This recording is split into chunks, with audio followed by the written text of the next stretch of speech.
Hey Harry, how's it going, dude? Harry Felker.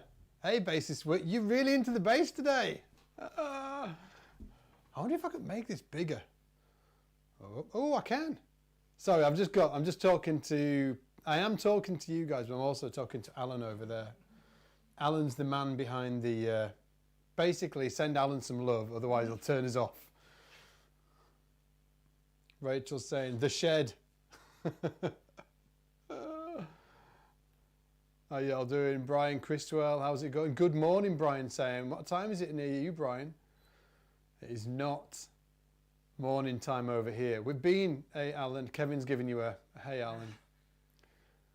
Two weeks sleeping on the streets to see this live. Come on, Rek. Hey Russell.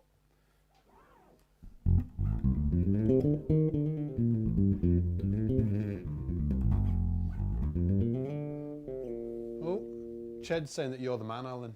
There's actually more people than just me and Alan, actually. Hey, Federica. Hey, Keith. Pedro. Mr. Moke or Mr. Mokey. Hamish. Hamish. That is a good name, Hamish. I know one of my one of my best friends is called Hamish. Every time I call him, I just like saying his name. All right, Hamish.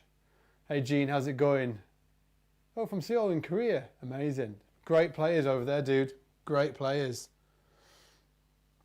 Been checking them out on YouTube. Really great. Where are you guys all from? Let me know in the chat.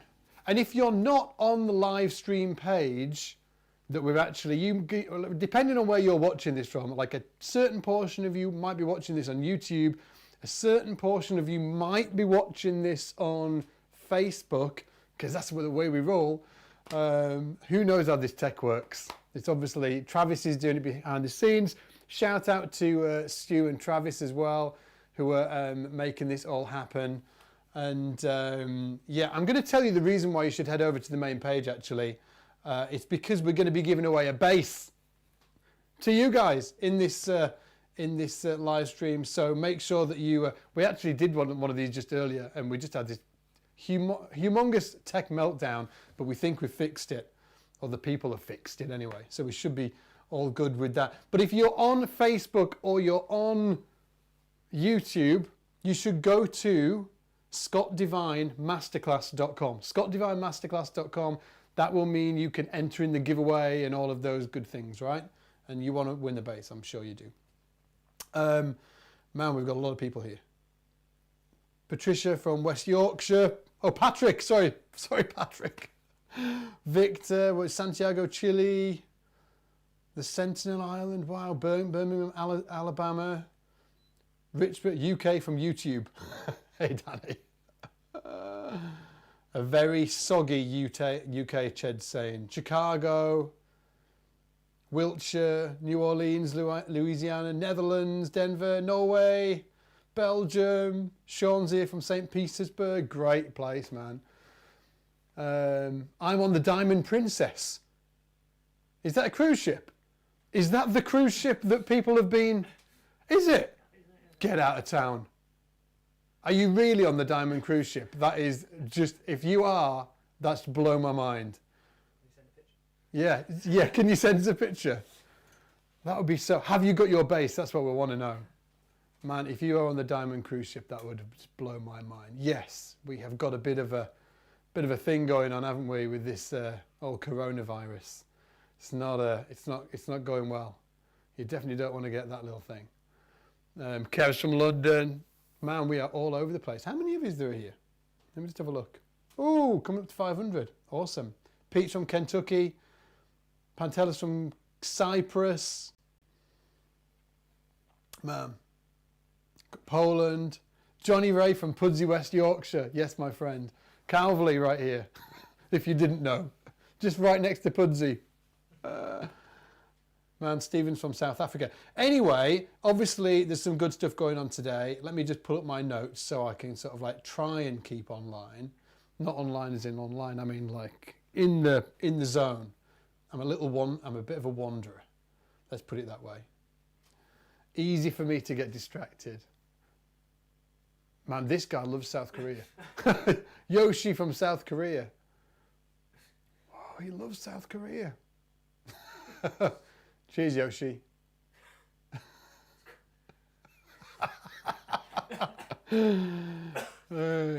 What's the weather like in South Korea right now? Guess 5087. No.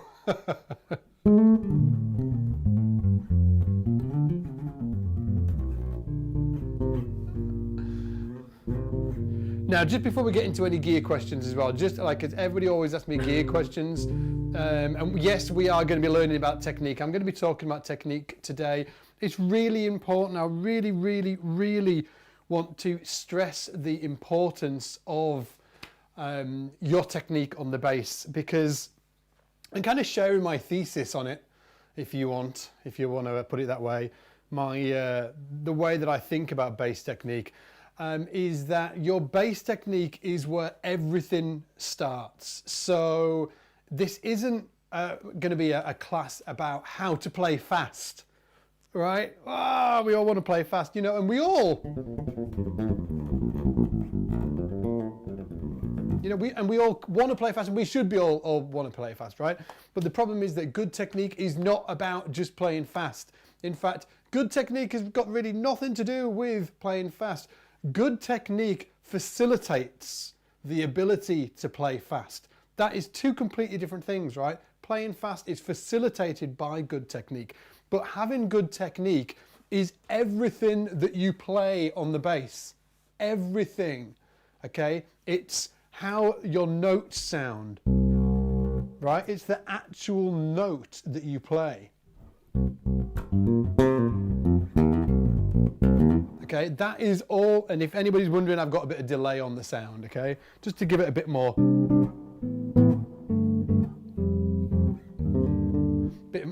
vibe, bit more juice, as they say. I don't know who they are, but they might say that. Hey, Rachel from Phoenix, how you doing? Who we got? Oh, Scott's from Cape Cod as well. Now, as I was saying, I'm a wanderer, bear with me. So, yeah, good technique facilitates stuff like playing fast. But good technique is really about everything from how you hold the instrument, but how you fret the note, how you move on this hand across the strings, how you hammer on, how you pull off, and all of that. And it really, great technique facilitates all of that. And if you haven't got good to great technique, it's going to, hey Broadway Joe, it's going to affect everything. Do you get what I mean? It's going to affect everything. It's going to affect how you move across the fingerboard. It's going to affect your sound. It's going to affect your timing, your groove, everything.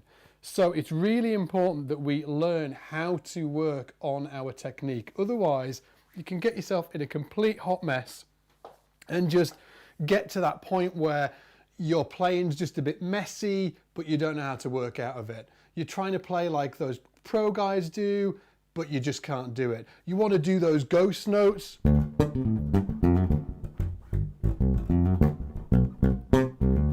but you can't do it, but for whatever reason. And the issue is that you don't really understand the reason. You just know that you can't do it. And I'm speaking from experience here, because I went through, shall I do it? Selim's saying slap like now.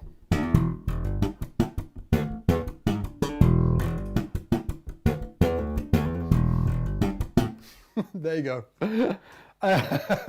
Hopefully that satisfied anybody that wanted any slap shenanigans going on. Now, what was I talking about?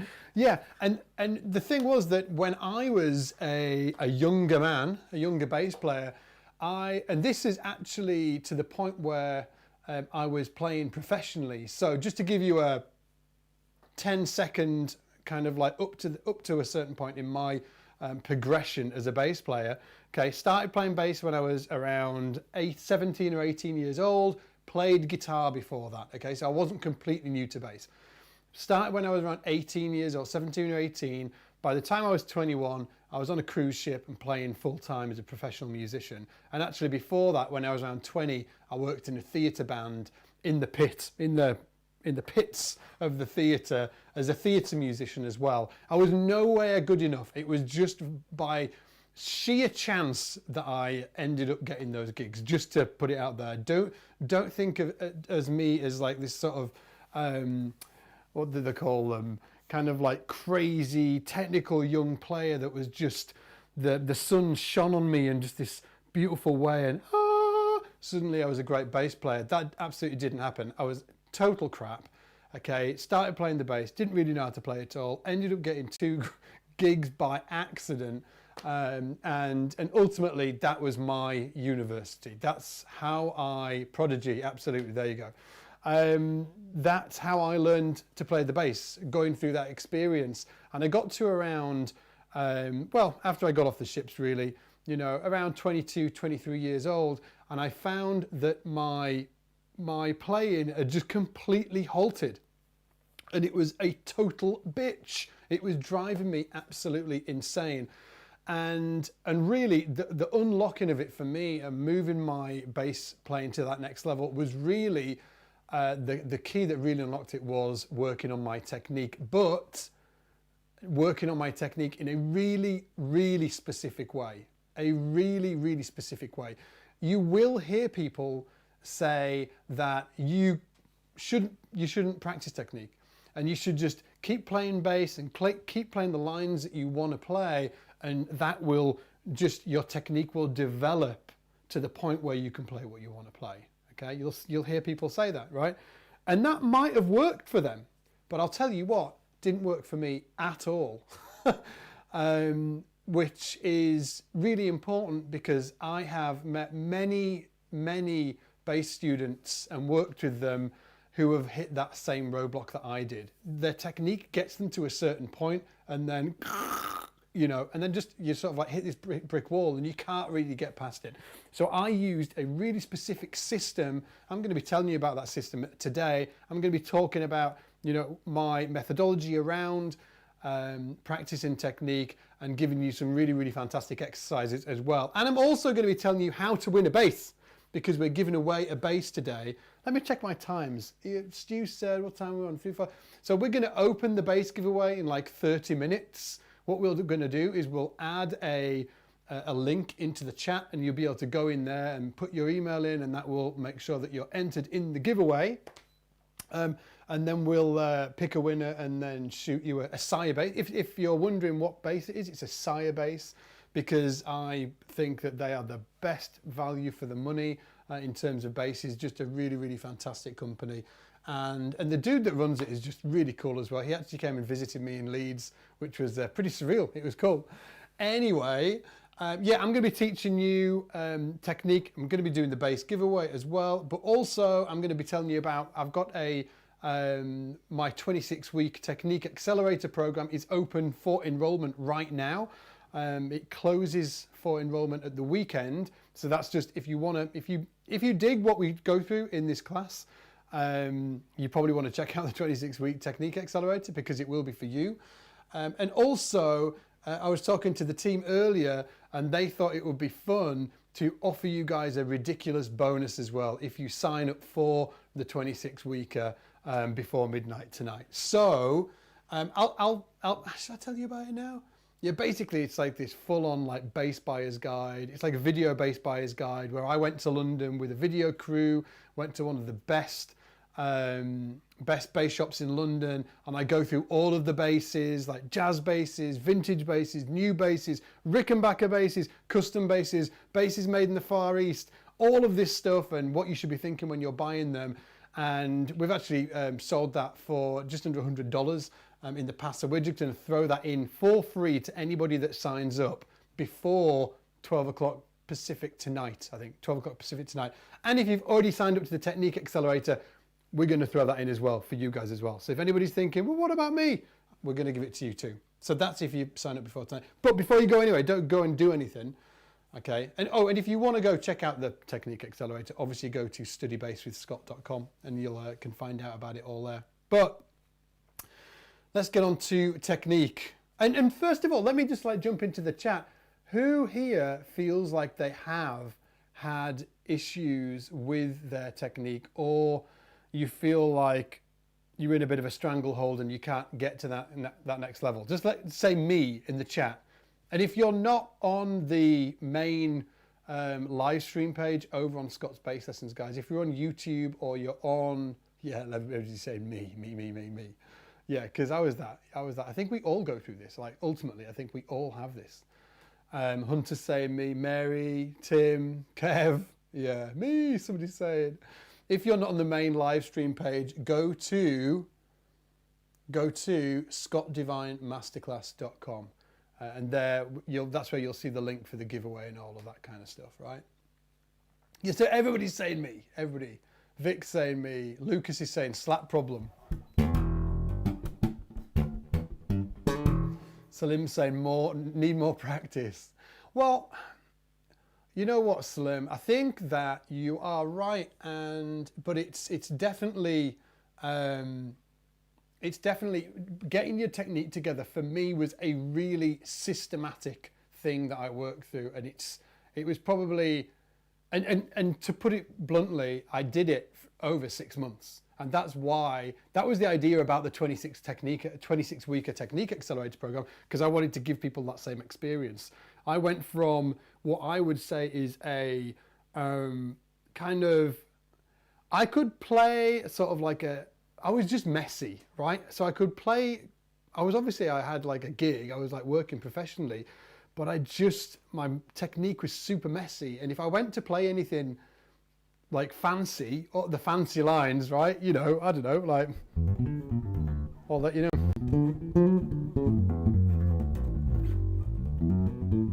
All of that stuff, right? If I went to play any of that stuff, it just sounded crap and really messy. So that is why why this 26-week thing that I got myself into really worked for me. I just want to say a big thanks to Roy. Roy's saying, Scott, you have such a unique and awe-inspiring technique.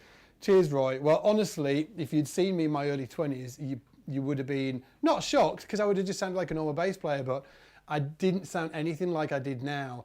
And at the end of that 6 months spent practicing my technique, like my technique's not really changed from then until now, if that makes sense. I had all of that, the majority of the movement and development within my technique and technical bass playing in that time.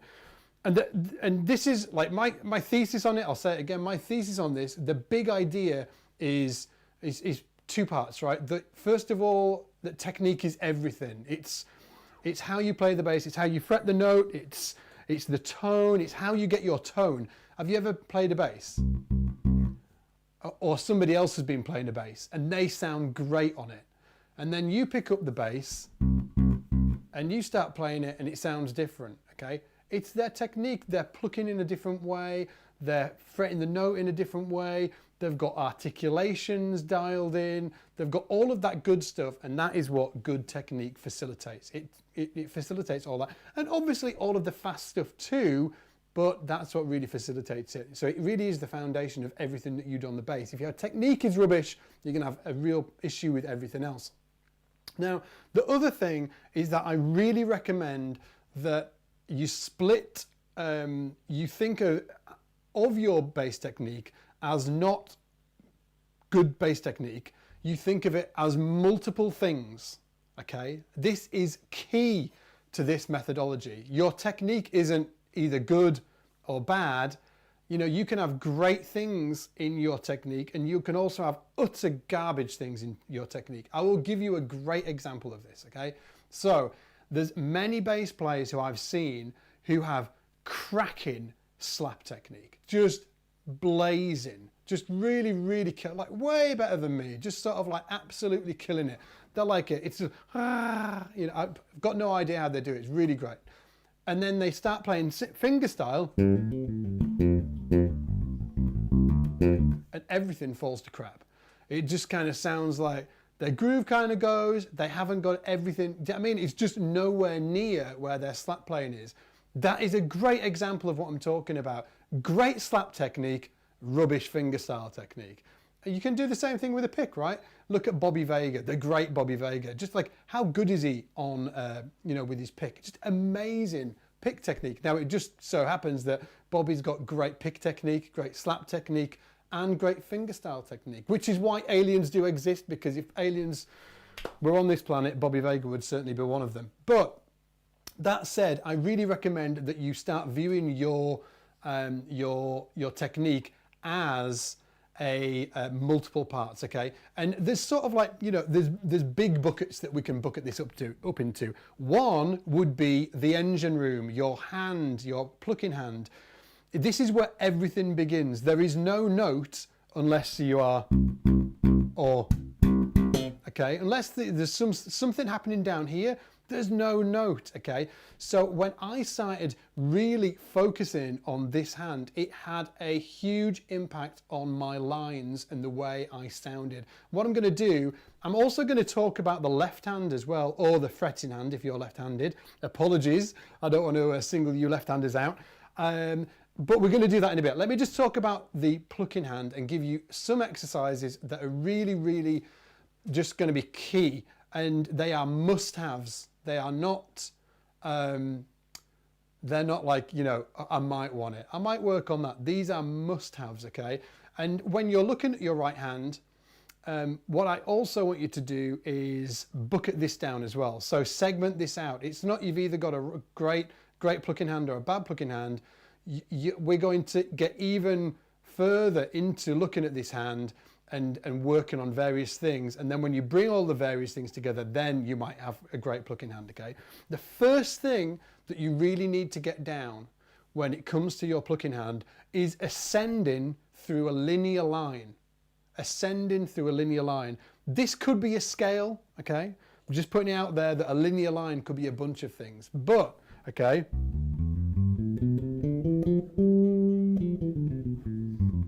Okay, ascending through the line. Okay, so just up to the top. We're not going down yet, because going down is a completely different skill set than going up.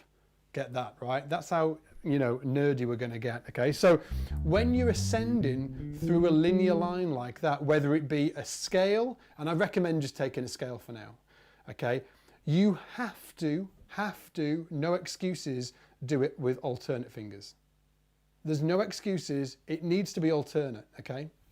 So index, middle, index, middle, index, middle, index, middle, index, middle, index, middle, index, middle, index, okay? It has to be alternate. Yeah?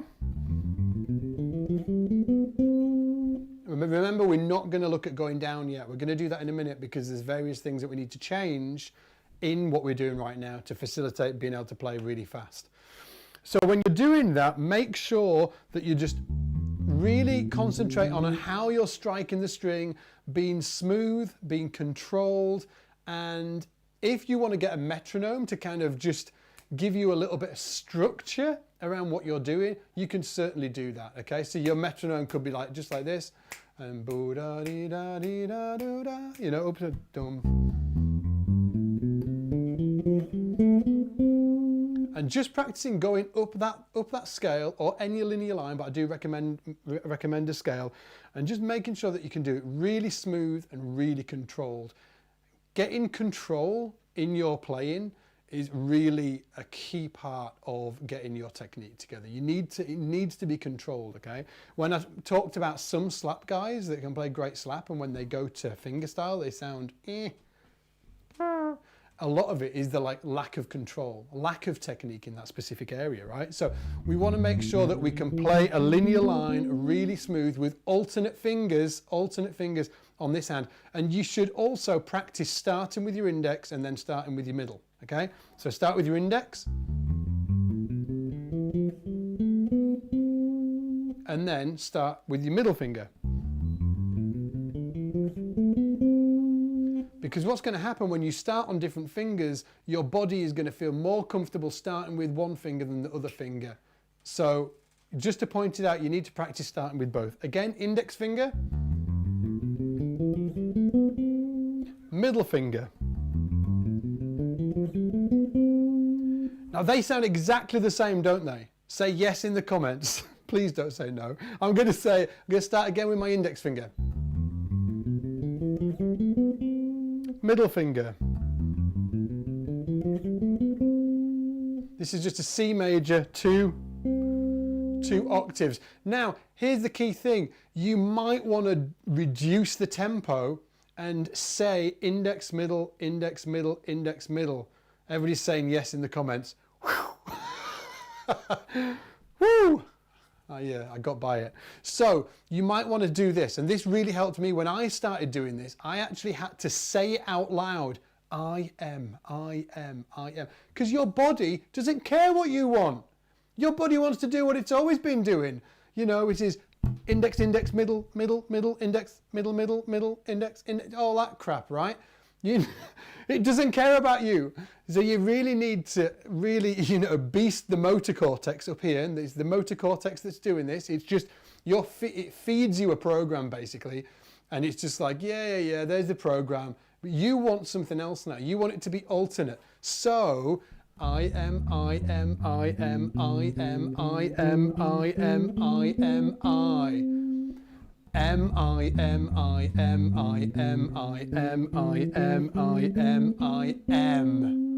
Okay, so when you get to that top note there, you're going to be finishing with the finger you started with if you're doing 2 octaves, okay?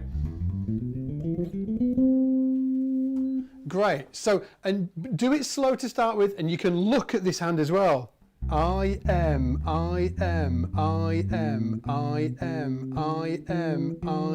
blah, blah, blah.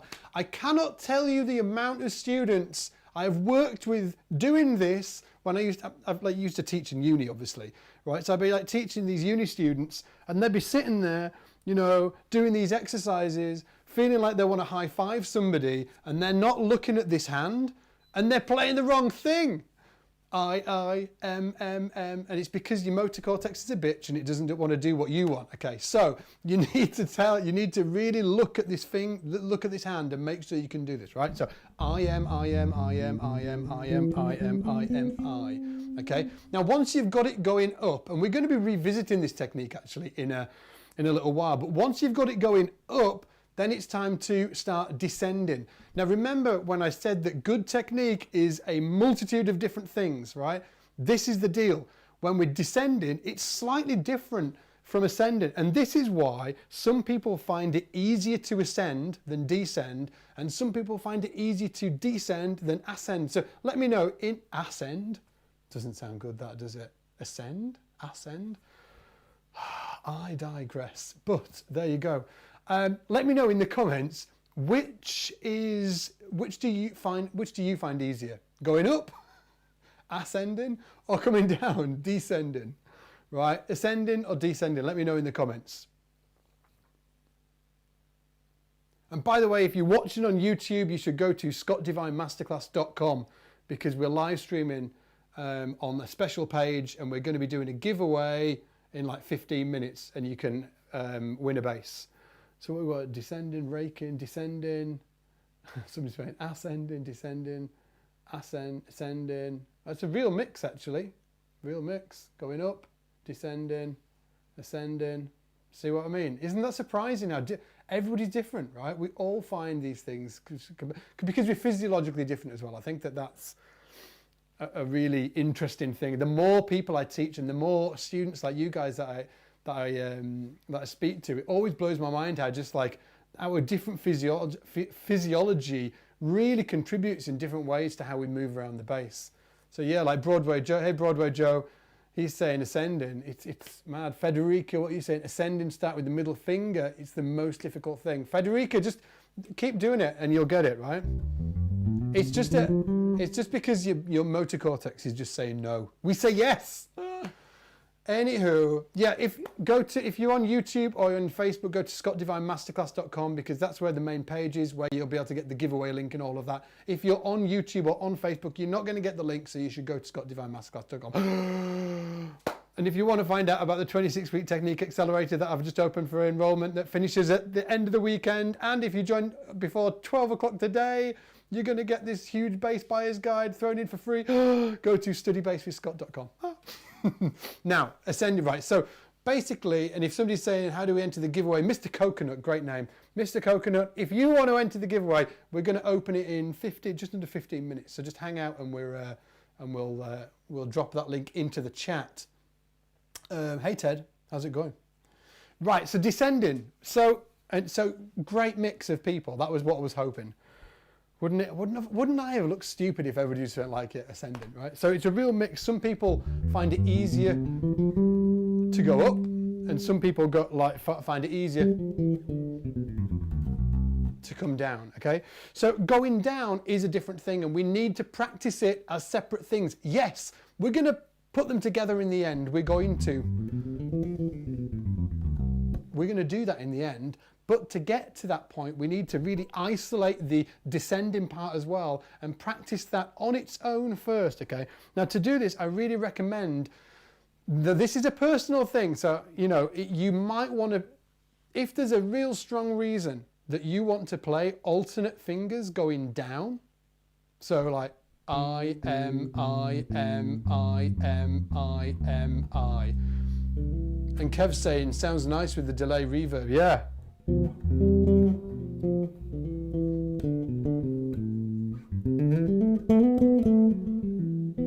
Yeah, it sounds nice, doesn't it? It's delay. Okay, so when it's descending, you might, if for whatever reason, you really, really, really want to go I, M, I, M, I, M on the way down. That's cool, right? But if you haven't really dialed in a system yet, I really, really recommend economy picking, or what's known as raking. Okay, so when you rake across the strings, let me just turn that delay off for a minute. Okay, so the best way to get into this is actually on a C major scale, okay? I want you to start on the D. C major scale, we're going to count up C, D, E, F, G, A, B, C, D, okay? This is the note we're going to start on, okay? This D on the G string. Now, what I want you to do is play the D with the index finger, and then the next note, and then we're going to go down the C major scale. So I'm going to play it so you can hear it, and then I'll go into the fingering, okay? So, again, starting with the index. That's just down the C major scale, but starting on the ninth, the D, right? Here's the key thing. We're going to go down, we're going to, on this hand, okay, this hand, the plucking hand, we're going to go index, index, index, index, middle, index, index, middle, index, index, middle. So every time we play, the last note played on the G string is going to be done by the index finger. The first note on the next string, the D string, is going to be played by the index finger. So we're doubling up on the index finger as we move across the strings, okay?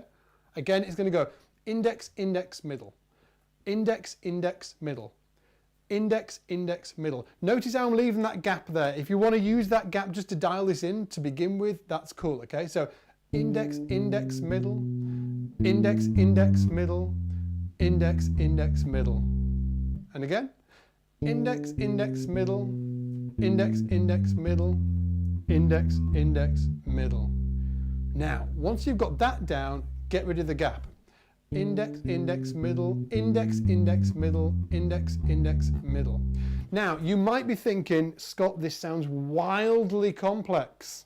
Are you trying to make my life harder? And to begin with, maybe I am. But the deal is that for most of you, you will rake naturally. You will use economy picking naturally. But secondary to that, most of you will have no system built around it at all, and your body will just be doing what feels natural, which is cool, but we really need to get what feels natural and really push it and let it blossom into a really fantastic technique, okay? So yeah, we've got this raking happening here, because a lot of people play like that naturally, but they just leave it like that and it doesn't develop, and then they sometimes use it and then they sometimes don't, and they do it well with one finger and not on the other finger. Give me a hey-ho in the comments if I'm talking about you, okay?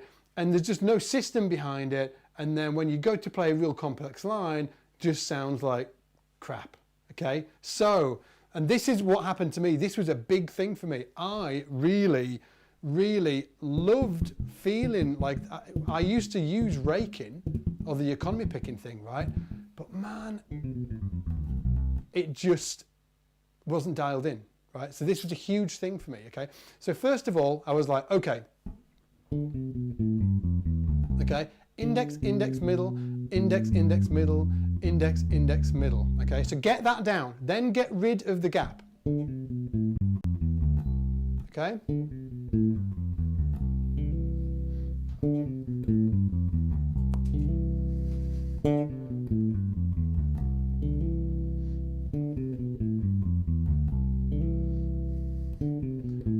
So I'm just raking with that index finger, right?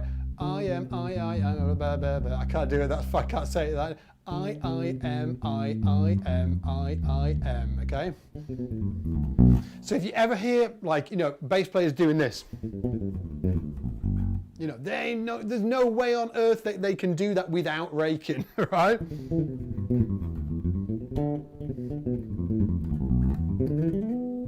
Okay, no way on earth they can do it without raking.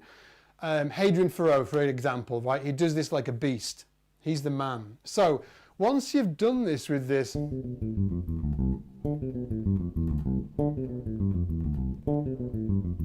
okay, you've done it with your index finger, okay? Now you need to do the same thing with the middle finger. Now, the reason why you need to do it with the middle finger is unless you do it with your middle finger and dial it in with your middle finger, the other one, you're going to get yourself into situations where your body doesn't know what to do and you start just sounding like crap, you know, just like, just trust me, okay? So now you need to do the same thing with the middle finger. That would sound like this. Let's leave the gaps to begin with. M, I, M, M, I, M, M, I, M. Again, we're doing, it's a C major, but starting on the, it's starting on the ninth, right? So M, M, I, M, M, M, I, M, M, I, M, M, I. And again.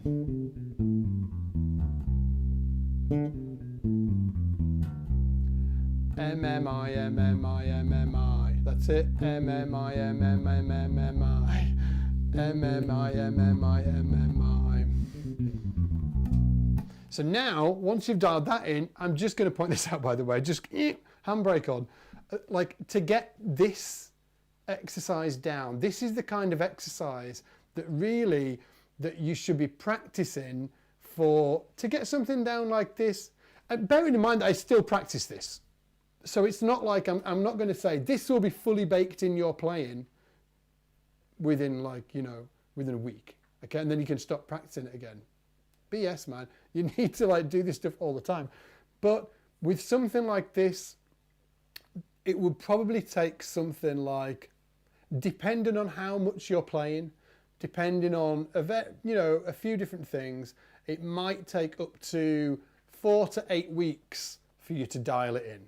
Okay, 4 to 8 weeks. You don't need to go crazy. Just do it like 20 minutes a day. Just like little. Man, you can practice this stuff in front of the TV.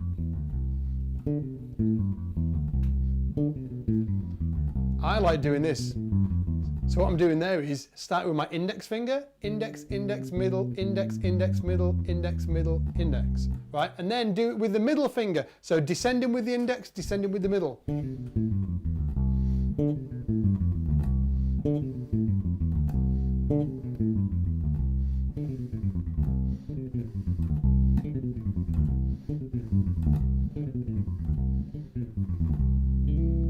Thomas is saying, really? Absolutely, really, Thomas. Yeah, like this is what you're doing here is you're actually training the motor cortex, like up here, right at the top part of your brain. It does live up here, the motor cortex, right? It really takes a lot of programming to get that part of the brain to send the correct signal. Do you get it? Like, it's not something people, and this is why changing your technique or working on your technique is hard. Well, it's not hard. It's just like the patience you've got to have is hard, because it's going to take a while to actually, for your motor cortex to actually fully understand and bake in, oh, this is the signal that I need to send when Thomas, when you want this, okay? So when I want that signal, okay, when I want this line, okay, I'm not thinking about that. I'm not thinking I am. You know what I mean?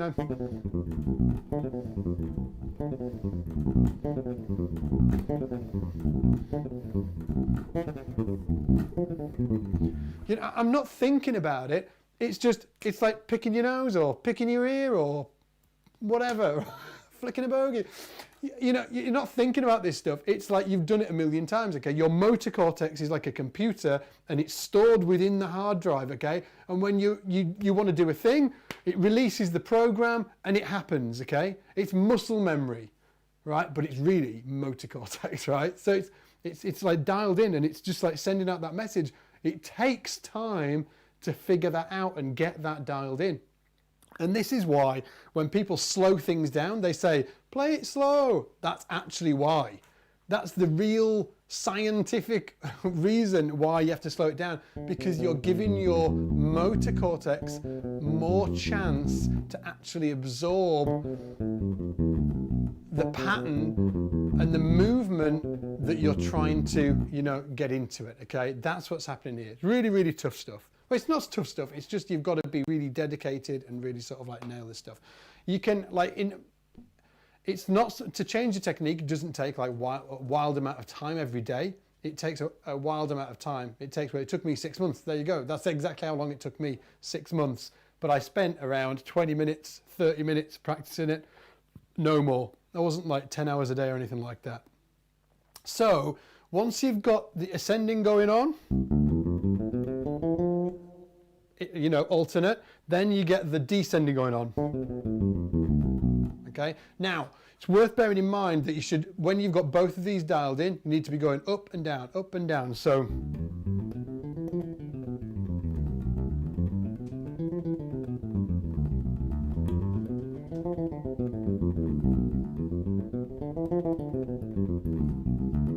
and that just needs to be like a drill that you play.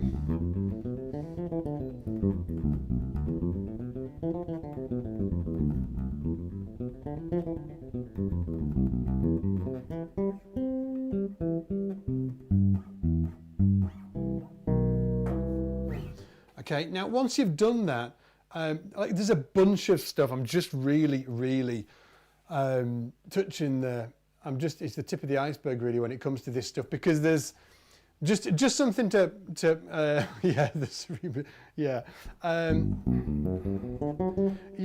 it's also when you're playing arpeggios and stuff like that, they should be treated from a technique point slightly differently from scales. So a linear line is completely different. Well, not completely differently, but there's, you know, you just need to work on different things to be able to play the wider interval stuff than the scales. But I want to get all of this fit. We've been going for 45 minutes now, and I also want to do some Q&A as well. So I'm going to go on to this hand now. Now we've touched on this hand, but you need to dial in your muting. You've got different variants that you can use for your muting and different ways you can do that. You should also be using, if we've got time, I really want to touch on finger independence as well on this hand, which is really critical, but we'll see how we do time-wise. Again, if this stuff feels like, if you're like, oh, this sounds really good, again, the 26-week Technique Accelerator program, which is my 6-month course where you can work with me every week for 6 months, is open for enrollment right now. You can check it out at studybasedwithscott.com. And it's basically this, what we've been doing today, but it's every week for 6 months. And we also do live streams like this every month as well. So what we all do is like 4 lessons, then we get together, you hit me up with questions, and I answer all your questions around these specific topics as we go through the 6 months. And also, if you're, I think it's before 12 midnight tonight, if you sign up before 12 midnight tonight, we're also going to throw in this huge bass buyer's guide as well, which I recorded down in London. It's like, videos, sort of like, it's really, really cool. I go through all of the basses, jazz basses, P basses, Rickenbackers and everything, talking about what you should, the considerations and all of that good stuff. And you get that for free if you sign up to the 26-weeker tonight before 12. So, and I've heard a few people saying, talking about, in terms of, this is to Morgan. Morgan's saying, let me just get this. Morgan. Unfortunately, even what he's doing now, speed-wise, is way ahead of where I am in my lessons. It's worth bearing in mind, Morgan, that you don't need to do that at this speed. Like, if I could go back in time and sort of like get my 21-year-old self, I'd probably say, dude, or 18-year-old self, actually, because I actually started doing this when I was in my early 20s. 18-year-old self, and just do this. Like, even if you're just starting out, even if you're a beginner, this stuff is just stuff that everybody should be doing, like, even at this speed.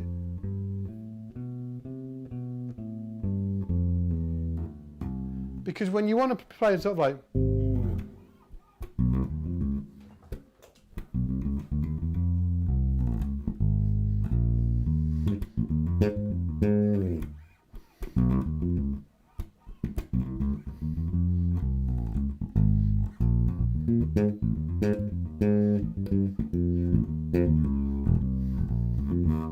all of that kind of stuff, it's all technique. It just stems from everything you do. Jackson 5, absolutely, Tina. How's it going? Wallace is saying, play the Jackson 5. Which one?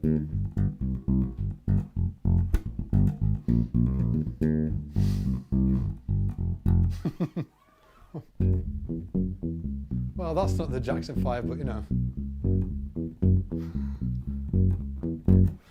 Anywho, let's get on to the left hand, okay? Should we do what time is it? 3:45 open. Oh yeah. Is Stu might be giving big shout out to Stu, Big Stu. Stu, how big are you? Can you tell me in the chat, Stu, how big you are? Or not in the chat, just tell me in Slack. I want people to marvel in your height. Come on, Stu. Stu's behind the scenes making sure that everything, this giveaway and stuff, actually works for you guys. And Travis is also behind the scenes, although Travis is actually in Bangkok right now. So I'm sure some of you guys might have seen the movie The Hangover 2. In my mind, I think that Travis might be just, sat in a toilet cubicle or something like that, and waiting to go back to the party in Bangkok, waiting to get his face tattooed. Travis, whatever you do, if you get a tattoo on your face, get like a little SBL logo. Here we are. Stu is 6'7" and 280 pounds. If anybody's not misbehaving, I'm going to send Stu after you. Who's this? Oh, I've got somebody. Oh, there we go. Hang on. There we go. Okay, right. I'm getting on to the. The giveaway. Oh, it's actually in the chat. Somebody's put it there. I expect that's Travis. Hey, Travis. So when you click on the giveaway, I'm just going to warn you that there's 485 people all online. So you're all going to be clicking on that thing all at the same time. If it takes a second to load, chill your pants, right? Just take it easy. Wait a minute. And hopefully, if any of you guys were in the last live stream that we did today, because this is our second live stream of the day. This is how Alan and I roll. Like two old men when we get up. We actually got up after the last live stream. We're like, oh, my back. Oh. Anyway, something Matt's. Yeah, cheers, Matt. How's it going? Woo! Dudes, if you're not on the main live stream page, if you're on Facebook or YouTube, go to, let me get this, scottdevinemasterclass.com, scottdevinemasterclass.com, and you will be able to enter the giveaway there. There's like a chat roll. There's all these guys in there. Who's there? Barry's there. Wolfie's there. MB's there. AMB. Andy Watt's there. There's a few ladies in there, but it's a bit of a sausage party, I've got to say. We definitely need more ladies playing bass. I'm actually going to do a... I'm actually going to do a video in a couple of weeks that we release on YouTube. And cheers Andy. Cheers Jin Sung. And yeah, everybody's agreed. See, bass widths, it's like, yeah, everybody, it's just, we need more ladies. Anyway, I'm going to do a video on YouTube dedicated to the ladies of bass, actually. With a sort of like underlying subliminal call out for more women to play bass. But yeah, so, did I give you, if you're on Facebook or YouTube, go to scottdevinemasterclass.com. You'll find the live stream page. You can do the thing. Is Davey504 here? I don't know, James. Maybe Davey is here. I think he'll be making another cool video for you guys. Right. All right. 89 Mickey. Another lady bass player here. We've got a few girls in there. Yeah, Rhea Brooks. Sundog Jen. Natasha. Joe Joln. That's right, more ladies. See, Tina. Teresa. See, we've got ladies in here. Do you like how I'm calling you ladies, by the way? Ladies. What does my friend call them? Not ladies, it's men. He goes, ladies and... Oh, ladies and germs instead of ladies and gentlemen. I think he calls it ladies and germs or something like that. Anything cool than a lady, yeah. Russell says that he's Rachel at the weekend. Is that the way that you roll, Russell? You've got a pretty big beard, dude. I can see it in your little avatar. Do you like pin that back? Hey, Diana's there. See, we're rocking it with the women. Right, okay. Ladies, bear with me. And men. Yeah. Okay, right, so while all you guys are entering, and by the way, what time are we on? Yeah, we're going to be close. We're going to do the draw in like about 20-30 minutes, basically. Oh, somebody's looking for the link. Styric M. It's at the top of it says like gleam.io, yada yada. Tal Wilkenfeld, great player. Okay, I'm going to get onto the fretting hand shenanigans. And again, just to cover what I've just talked about, just big sort of like 10,000 foot view. You need to get your bass technique together, because if you don't, you're going to sound a bit ropey on the bass. Okay. Play the lick, please. What is it? Was that in a different key? I don't know it. I don't know the lick. How cool's that? I feel like I'm cleansed because I don't know the lick. Something, isn't it? Yeah. Anywho, oh, Pandelis wants slap again.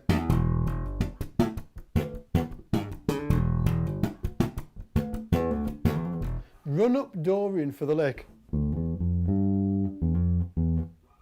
Oh, is it that? Is that it?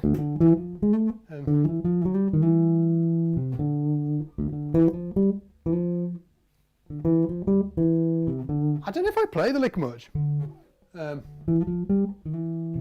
Maybe.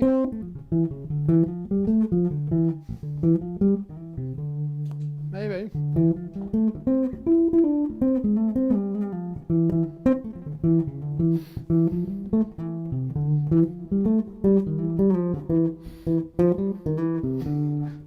Maybe. Something like that. Anyway, right, so like 10,000 foot view, you need to get your bass technique together if you want to play the lick really well. And you should divide it into multiple parts. And not only should you divide it into multiple parts, you should divide it into right hand, you should divide it into left hand, or plucking and fretting. And then even when you divide these two, you need to divide those things into multiple parts. This, for instance, a plucking hand would be muting, it would be ascending, it would be descending, it would be how to ascend through wider intervals like fourths or arpeggios, how to descend through them. It would be, hoping I might have time getting onto it, finger independence exercises, which was huge for me, and then in this hand as well. So anyway, left hand. So first, I'm going to just hit on the big stuff that everybody really needs to know, okay? So big stuff with your left hand is that a finger per fret is not the way to always play, okay? So it's a great system for certain scenarios, but not for all, okay? It's a great system for certain things, but not for all. So for instance, if I was playing a groove, let's take a like a 1-6-2-5, right? So C major to A7 to D minor to G7. Oops, let me get that flat 9 in there. There we go. C major to A, dominant 7 again, to D minor,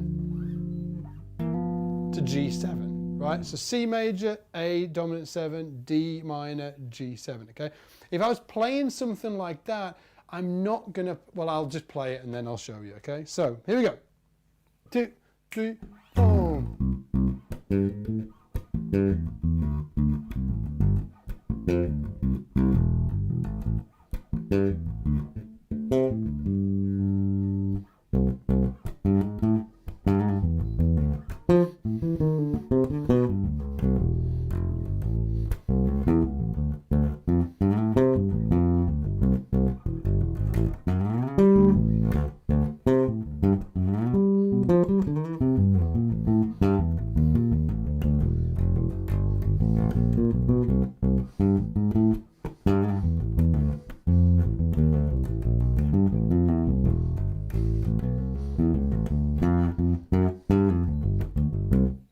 Okay, so at no point, well, maybe a little bit, but at no point there did I play with that 4 fingers per fret thing, okay? I actually played with what I call the box system, okay? Or the box shape, okay? And really, if you want to get this down, it's like finger 1, finger 2, and finger 4 over 3 frets, okay? So I'm going like,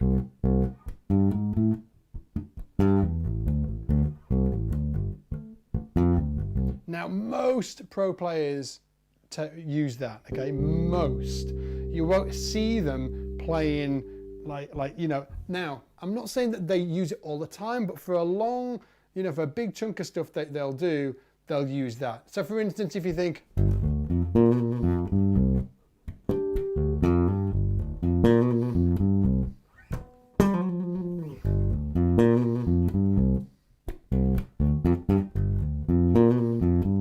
if you play something like that, you're going to be using that box shape. You're not going to be using fingers 1 and 3 because it just doesn't make any sense at all, okay? So first of all, you've got to get that box shape down and be able to use it around the fingerboard. So it's definitely something that you should practice.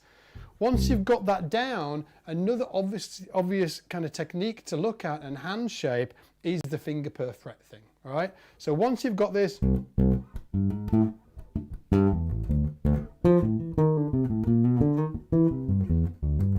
now that was a great example of I went from one to the other there. So box shape, so like 1 and 4 basically, fingers 1 and 4. And if I need a passing note, I'm going to play it with my middle finger, okay?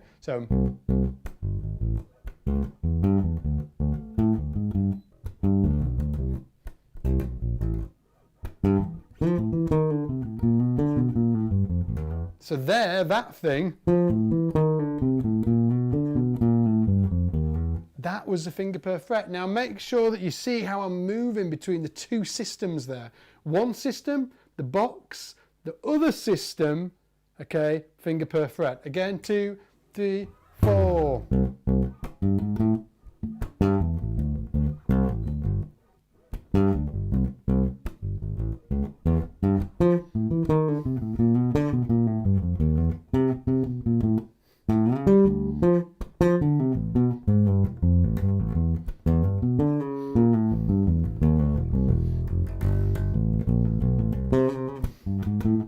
right? So I really went, no, this isn't a Wolfpack tune.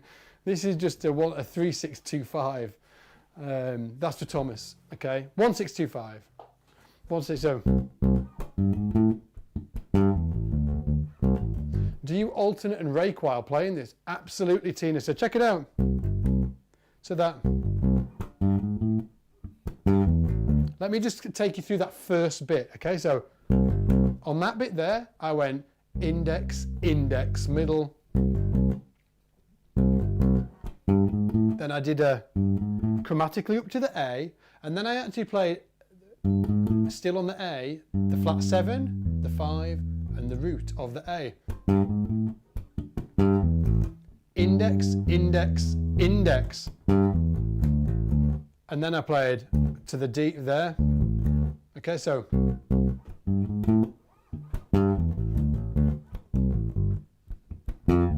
Again there, middle, middle, middle. So check it out, it's like a lot of stuff going.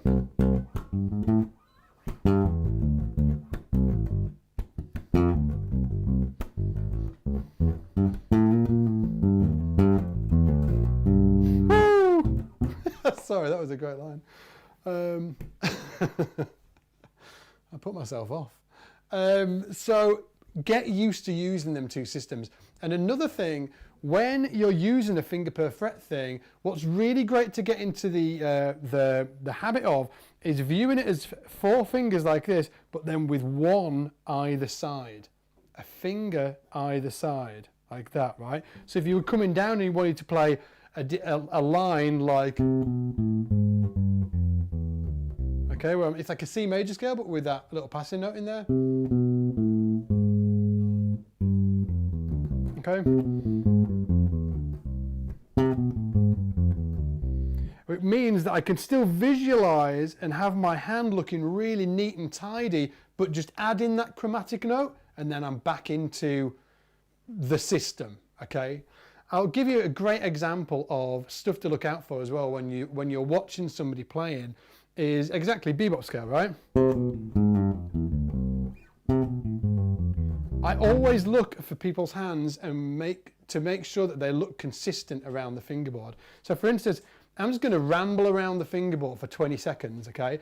And what I hope you'll see, fingers crossed, not promising, what I hope you'll see is that like my hand really doesn't ever change shape. It's kind of like always just like this. Like, oh, it's always going to be like this. And this is because I've been really, really focused on making sure that I move around the fingerboard really efficiently, which is what we're going to talk about next. It's really important as well. So don't go anywhere. Now, so we've talked about the right hand, talked about the left hand, talked about these two shapes, okay? But now I'm just going to transition into this sort of like making sure that you can move around the fingerboard without, falling over yourself, which happens. But before we do that, I just want to give you a demo and then we're going to talk about it. So I'm just going to ramble around the fingerboard for 20 seconds, playing nonsense. It's all going to be like let's just say a G major scale, okay? G major scale, all over the neck, random, okay? So.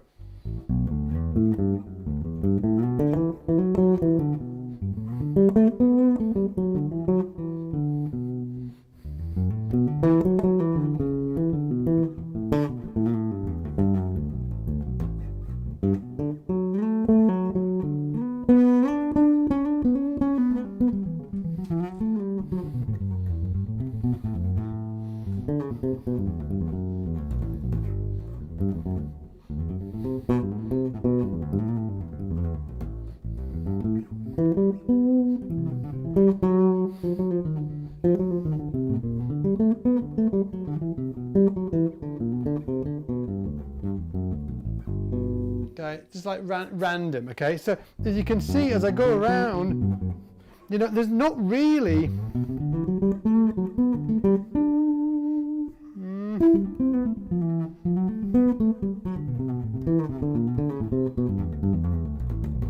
There's not really, my hand's not getting into any kind of sort of like weird shapes or anything like that. Tim's saying that's not random. I'll show you random. Yeah, so it's just...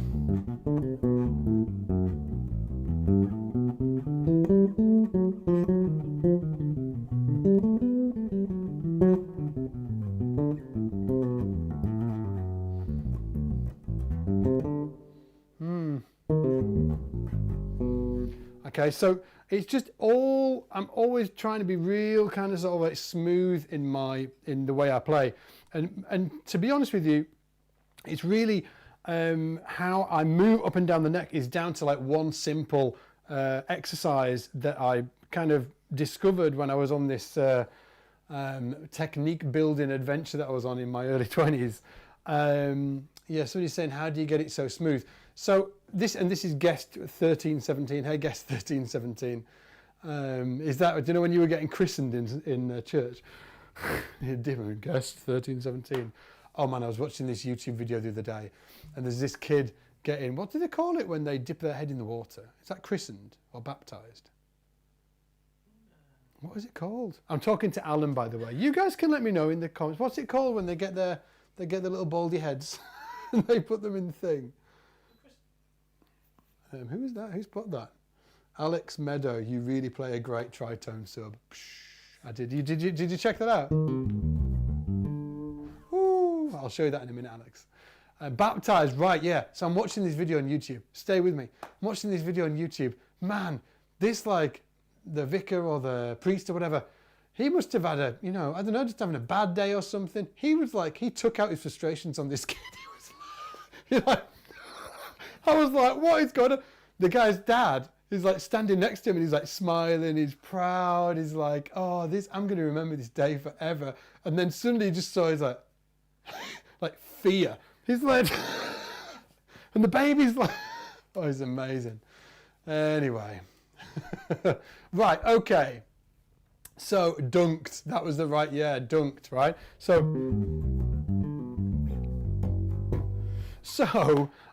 when it comes to moving down around the fretboard, in terms of finger shapes that you should be using, it should be really one or the other. Finger per fret with one either side, okay? You know, when I'm playing all that stuff then. And then suddenly I'm into pentatonical hand, and then I'm sort of like, whoop, back into that. You know, when I'm playing all of that.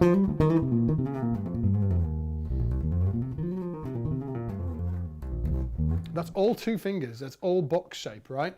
So, but then, so dial those two in, and then after this, it's really, really important that you figure out a system, and I'm going to give you the system that I use and I recommend, but you know, obviously, experiment on your own. But when you're moving to a different position, I either use finger 1 or finger 4 to shift. Okay, so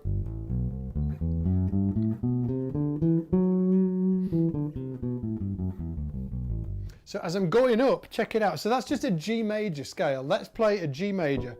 Okay, from the G to the major 7. Okay, so G to F sharp. And then back down.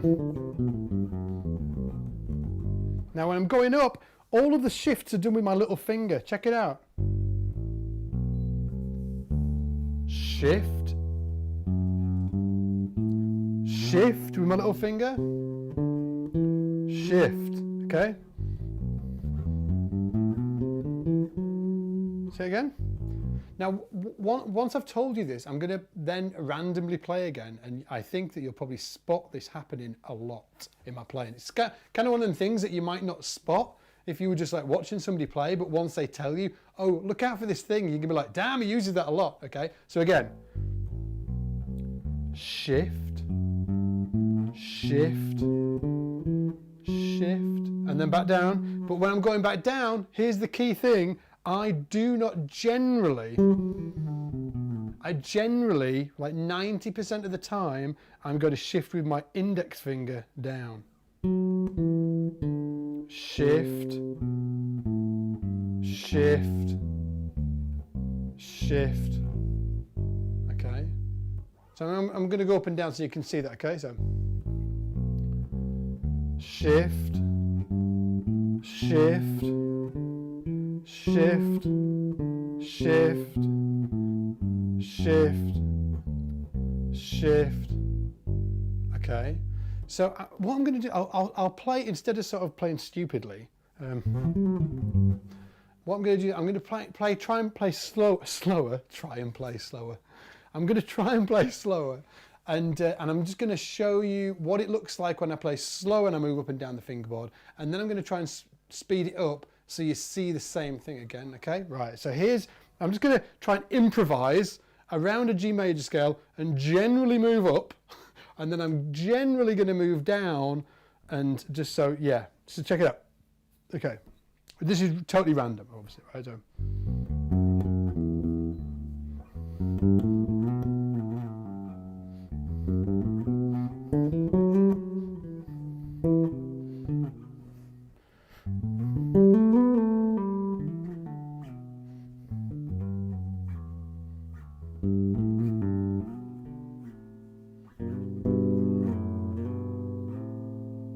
So that was just me going up. Did you see that? It was kind of all happening with the little finger, right? It's all moving up. I'm just going to do it again one more time, okay?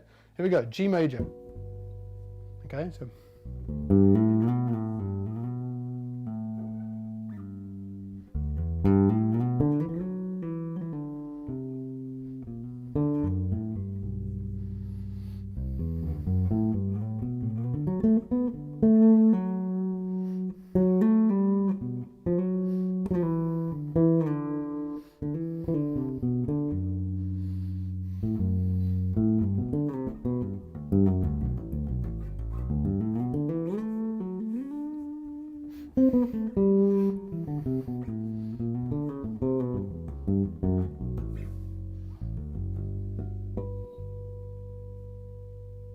I'm just looking at your thing. So yeah.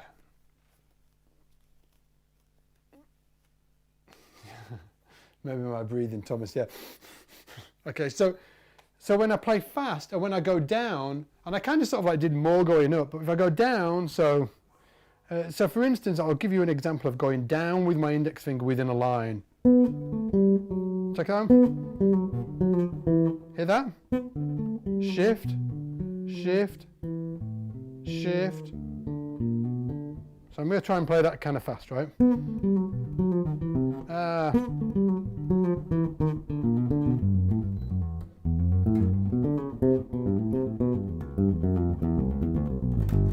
Okay, that was all kind of, you know, on G major, right? So.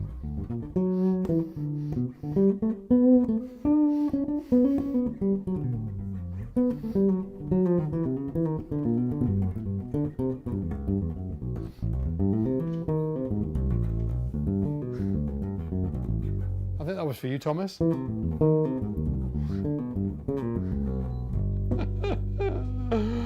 Anywho, no, I absolutely can't stay focused. Absolutely, it's a problem. That's what it said in my report card at school. Should listen more. I'm not even joking. Like, it was terrible. It's terrible. Should listen more. Sorry, I'm just having to clean my glasses because they're so dirty. Do your glasses get really dirty, Alan? Who suffers from the dirty glasses? Bear in mind, do you reckon I was more focused in the last one? Maybe. No. Alan's not convinced.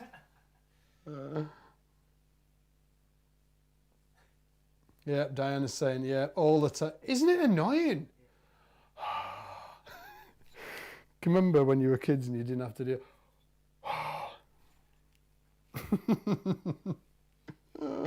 Chuck them in the bin, problem solved, Denver basis says. So we were at like 4:15. What I'm going to do is I just want to show you this finger independence thing because I think it's really important. Like super important, was really important to my technique. But yeah, so just to like, again, 10,000 foot view of what we've talked about so far. Cheers, Kevin. A squirrel. So 10,000 foot view is like your technique is really the foundation for everything that you play on the bass. So you need to get it nailed down. So once we've, you know, obviously agreed on that, which I think we have done, it is like, how do you actually get better technique and what is better technique or good technique? And obviously, I think we all agree now, is that It isn't one thing. It isn't like you've got good technique or bad technique. As I talked with some of the slap guys, you know, you can have great slap technique and crap fingerstyle technique. You can have great fingerstyle technique and crap slap technique. So it's really looking at all of the, and I'm not just putting them in two camps. My point is that technique is much more complex than people give it the credit for, and it's really important. So what I like to do is really break everything up. So for instance, you break up your plucking hand is your engine. That's what's driving the actual the you know, the notes coming from the bass. It's how you pluck the string, it's how you mute, it's how you ascend through the strings, it's how you descend through the strings. All different, completely different things, and all should be worked on in different ways. And then the finger independence thing, which I'm going to tell you about in a minute. Then on the left hand or the fretting hand, it's fingering system. Fingering systems. It's using the box shape. It's using the four fingers per fret thing with a fret either side. 4+2, taken from Gary Willis, obviously. He's like who I got that from. And then it's being able to transition through those. And then also, again, it's making sure that you can shift efficiently over the fingerboard when you're doing this stuff, and change between the two different systems. Just like that, right? So I'm going up a finger per fret, and then into that kind of, okay, into that sort of like, you know, the box shape there. Now, in terms of the, and just to point out as well, I'm going to take some questions from you guys as well. So, who's in Las Vegas? Hey, Sergio from Las Vegas. How's it going, man? Send me some damn sun. You're in the desert. I need some sun. It was snowing here earlier. Alan went to the toilet. He came back looking like, do you remember that snow beast from the second Star Wars? Anyway, so we're going to, would that F bass be your favorite bass at the moment? It absolutely is my favorite bass. This is my beauty. I absolutely love this bass. It's so, so good. I cannot say like how amazing, like the neck, I could eat it. It's just like, look at that. It's a bit of a heavy beast, I've got to say. It's definitely weighty. It's on the weightier side.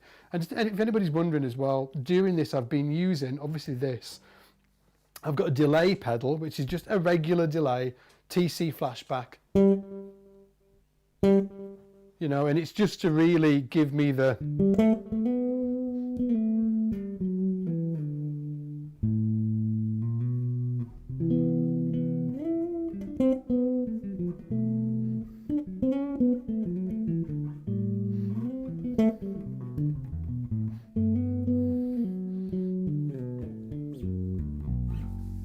Just to give me that vibe, right?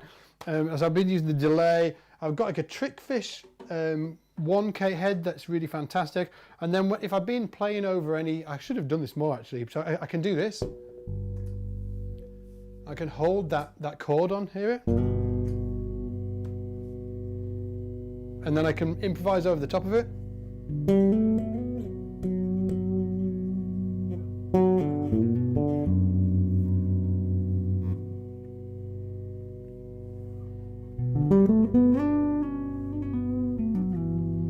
And I can do this.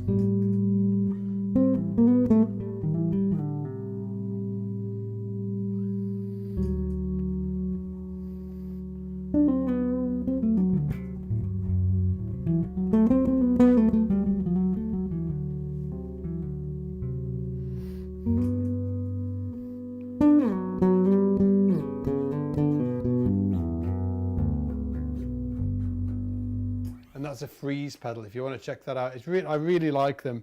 It gives you something you play.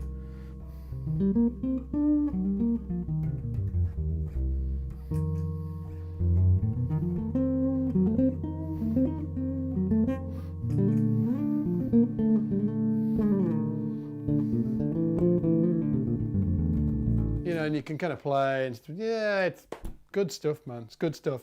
Anyway, so, and also just to shout out, if anybody's missed it, obviously, if I'm talking about this stuff and you think, oh, actually, yeah, Scott is talking some kind of sense, it'd be wicked if you checked out my 26-week Technique Accelerator program, which is open for enrollment right now, but closes enrollment at the weekend. But if you sign up for that, before 12 midnight Pacific, we're also going to throw in this amazing thing called the Bass Buyer's Guide, which is like I think it's like a 6 to 8 hour long kind of like epic thing where I take you through all of the bass buying stuff that you need to know, like, you know, jazz basses and P basses and Rickenbackers and Far Eastern basses and handmade basses and fretless basses, and I talk about all of the stuff that you need to know when buying basses.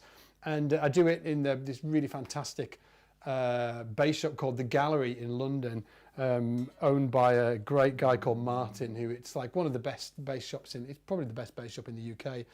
And we do it there. It's really cool. We're going to throw that in for free if you join that 26-week Technique Accelerator before midnight tonight. And if you've joined already, we're going to give it to you guys as well. So don't worry about it. And I think we've sold it for like $96 or something in the past. So yeah, we're just throwing it in for free. And the link, if you want to check that out, is studybasswithscott.com. And you'll find out about it there. Now, before we do the Q&A, I want to do I just want to talk quickly about finger independence, okay? I want to take it back to, you know, we were talking about this exercise. Okay? When you're playing that, it's really, really great to start working on your finger independence. So, and just to give you, again, like 10,000 foot view, when you hear somebody playing like this, so, okay, so.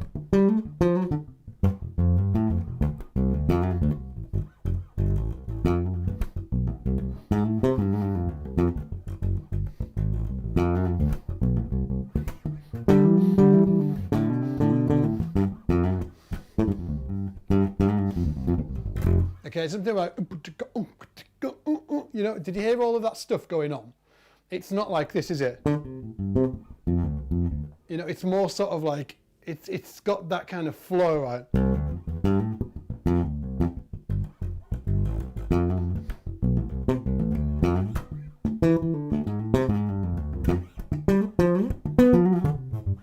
Okay, that accent, but it's not just accents, okay? It's sort of like Kevin Dickinson, Hamish. I lived in Leicester for a while. Oh, there you go. Awesome place for curry. Hey, Kevin. So when you're doing that, like the ghost notes are one thing, but to get that groove, that flow,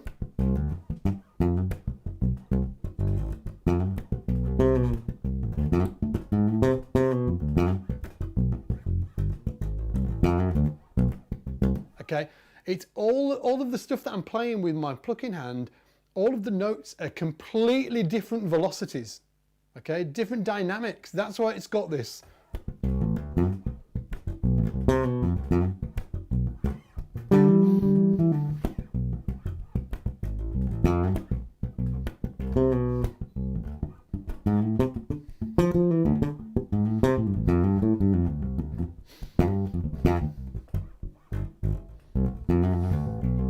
Okay, it's got that right. So to do that, and to really what helped me dial that in, to get those dynamics, what really helped is you've got to have real great control over each finger and be able to, when you want to get that real sort of like, you need to be able to do that, but you need to, in a millisecond, be able to.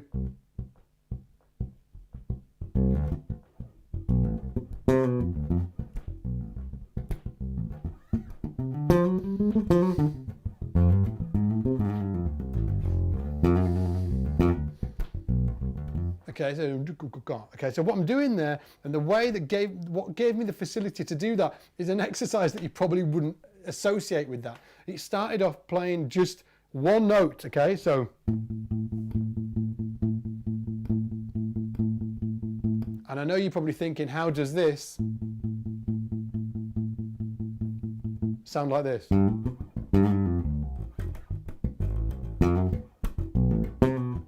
It does, trust me. So let's start on an A. And what I want you to do is, first of all, just play with no accents, okay? So just imagine this. So da da da da da da da da da. I'll find an A.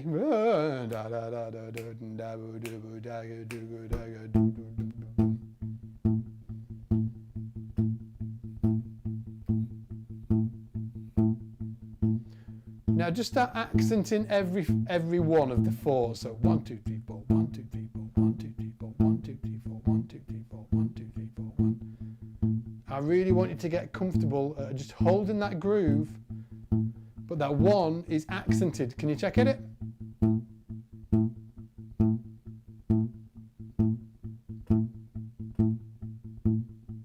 Okay.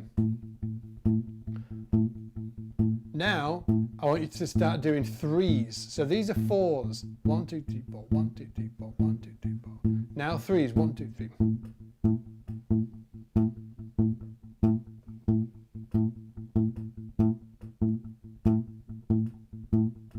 Fours. Back to 4s. 3s. 1, 2,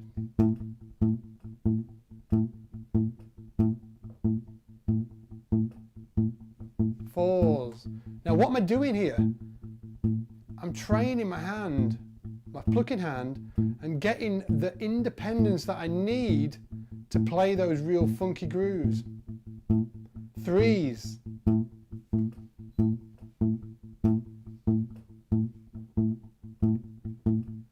Fours. Okay, so now let's do 3s, 4s and 5s. We'll do 4 of each. 3, 3, 3, 4, 4, 4, 5, 5, 5. Ah, 3s.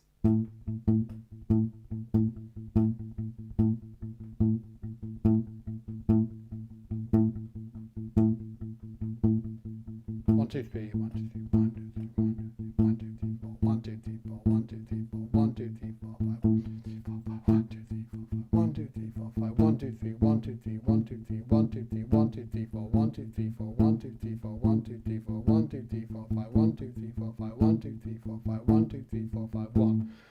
Okay, so what this is doing is really getting you to dial in this hand. And then once you can do that, then you start doing it within scales. Okay, so you take a C major scale, let's take that line.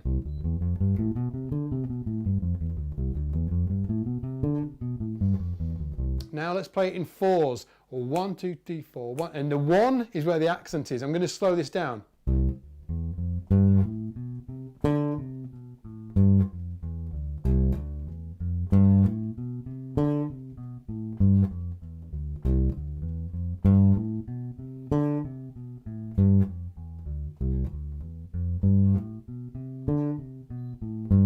Threes.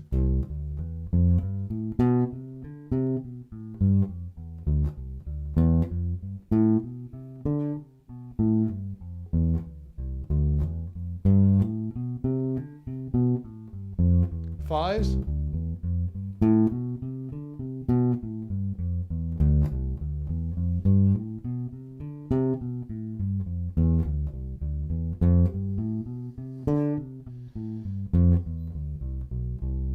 Okay, so 1, 2, 3, 1, 2, 3, 1, 2, 3, 1, 2, 3, 1, 2, 3, 4, 1, 2, 3, 4, 1, 2, 3, 4, 1, 2, 3, 4, 1, 2, 3, 4, 5, 1, 2, 3, 4, 5, 1, 2, 3, 4, 5, 1, 2, 3, 1, 2, 3, 1, 2, 3, 1, 2, 3. And you can do that at different speeds, okay? So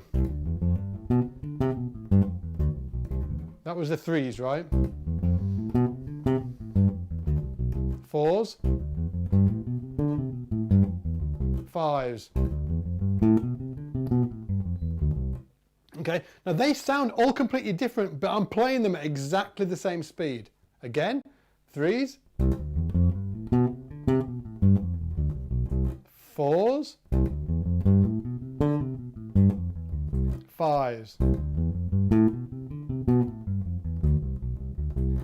Okay, so it's just, and then when what that's doing is dialing in the control you have over each finger, and when you get that together with the alternate going up, the raking and economy coming down, the moving around the fingerboard, the muting, and all of that dialed together, then when you come in to play stuff like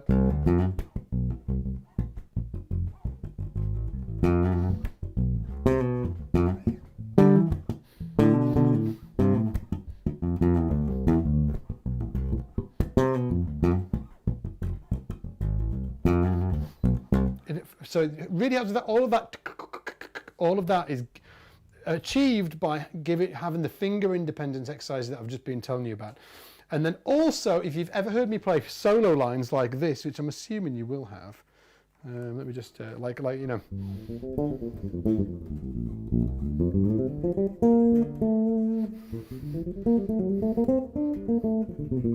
You know where I'm good? You can, like this kind of thing.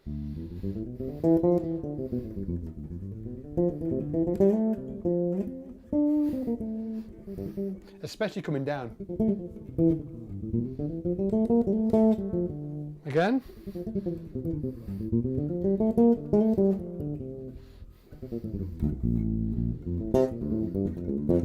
Can you hear that? All these spiky notes? The thing that facilitates that is those very exercises that I showed you. There is no other exercises, okay? It's just those and a development on those, okay? So there's like different, but you know, there's a lot of places you can go, but there's no, it's just those finger independence exercises, and then you keep on going, keep on going, keep on going, okay? It's really, really important to dial that in. Anywho, I've got like half an hour left. I want to do some Q&A with you guys, but I think we have to draw the, oh, okay, so we're going to maybe, have we got any winners? Oh, we've got a winner. We've got a winner. Stu's on it. Oh, wow, wow, that is a surname. Hang on. Can you pronounce that? Oh, I can. I think I've got it. Okay, so this dude, so we have got a winner. Give me a yay if you're in the States, because the winner's in the States. Give me a yay if you're in the States. Let's drill this down.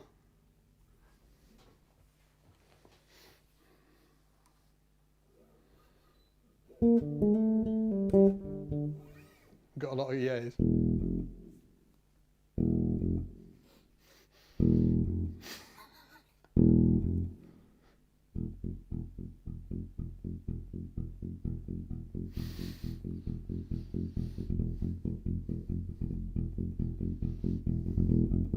Lots of dudes in the States. Okay. Are we all in? Are you ready for the state? Shall I tell you the state? Chili dog. Hey, chili dog. We're going to need a bigger boat. Well, there's like 500 of us online. Oh, Hamish. Hamish is a no. Never mind. Okay. Does anybody live in, would that be New Jersey, Alan? NJ? New Jersey? Is that, NJ, yeah, would that be, that's what Stu's saying. NJ, anybody in New Jersey? Oh. Oh, we've got a couple, oh, look, check it out. Isn't it weird that we've got like several people in New Jersey watching? That is so cool. Oh, another one in New Jersey, New York there. Old Jersey. We had some sort of like, yeah, it's in New Jersey. Oh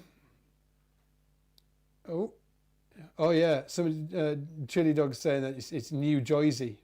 Anybody in New Jersey? Hey Maryland, Alex, how's it going? Sparky's saying he can be in New Jersey in an hour. Do it! Anybody live in Westwood, New Jersey? Anybody in Westwood, New Jersey? Oh, this would be so cool. I'm doing this because I'm looking at the comments.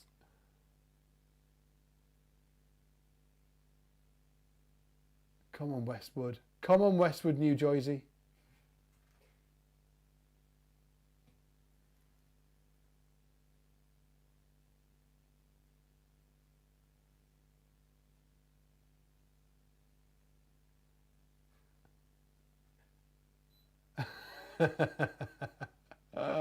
Salim said, change the winner.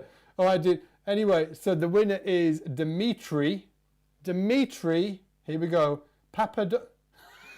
God damn it, I thought I could pronounce that. Let me just go again. Dimitri Papadopoulos. That's it. You've got it. Papadopoulos. Dimitri Papadopoulos. You just won a base, my friend.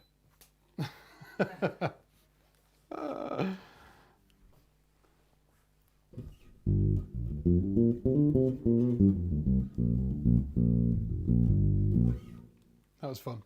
Right, dude, hit me up with some questions. If you've got any questions at all, so any questions about technique, any questions about life, any questions about anything, you can go. But while you're doing that, while you're sorting out your questions, make sure that you check out the 26-week Technique Accelerator, which is a course that I've just opened up for enrollment, closes at the weekend. And if you join the 26-week Technique Accelerator before 12 midnight tonight Pacific, we're also going to throw in this massive bass buyer's guide that I recorded in London, hours and hours of me geeking out on basses, telling you all of the stuff, right? Jazz basses, P basses, and all of that stuff, right? So go do it. What's the meaning of life? Sundog Jen. The meaning of life. Man, I'm still looking. Still looking. The meaning of life. Have a great life while you're here.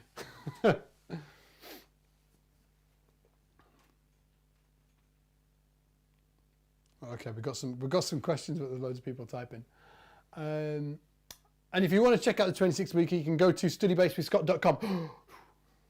Manek saying, I have fingernails out of the end of my fingers, makes plucking evenly without hitting the strings difficult. Do I need surgery? It is really hard, that, isn't it? It is really hard. What you can do, and what I've helped a friend of mine do, is that, you know, you play like this with the fingers straight down here.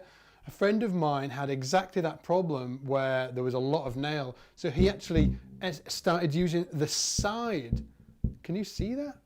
Of his finger like this, and you can actually get a pretty sweet sound like this. Check it out.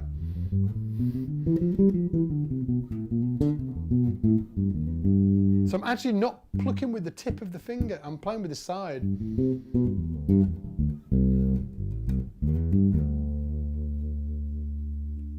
Jacob was right. The bass of the meaning of life is bass. See what I'm doing?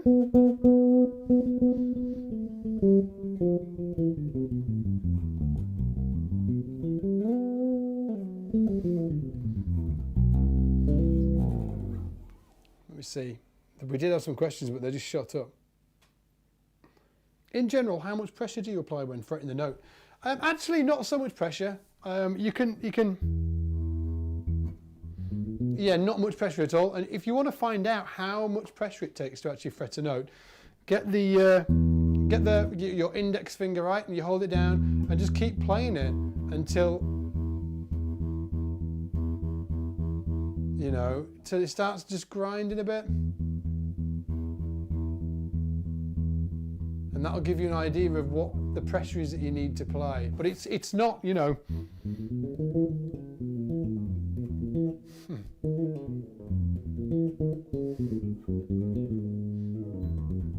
Yeah, it's not much. It's also not much pressure between here either, as well. Like it's I can play with my thumb down here. Check it out. Check it out. So my thumb's down here. It's not on the back of the neck, and I can play like that. So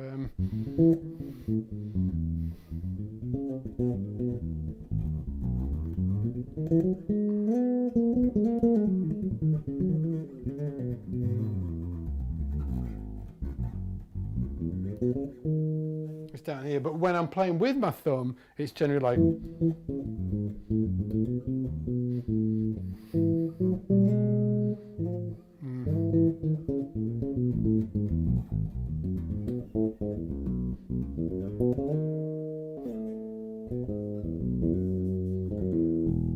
See you later, David. Take it easy, man. He's got to run. David M. Del Pizzo. Hey, Rainer from Leeds. How's it going? Let me have a look. How do you work on string skipping? You know,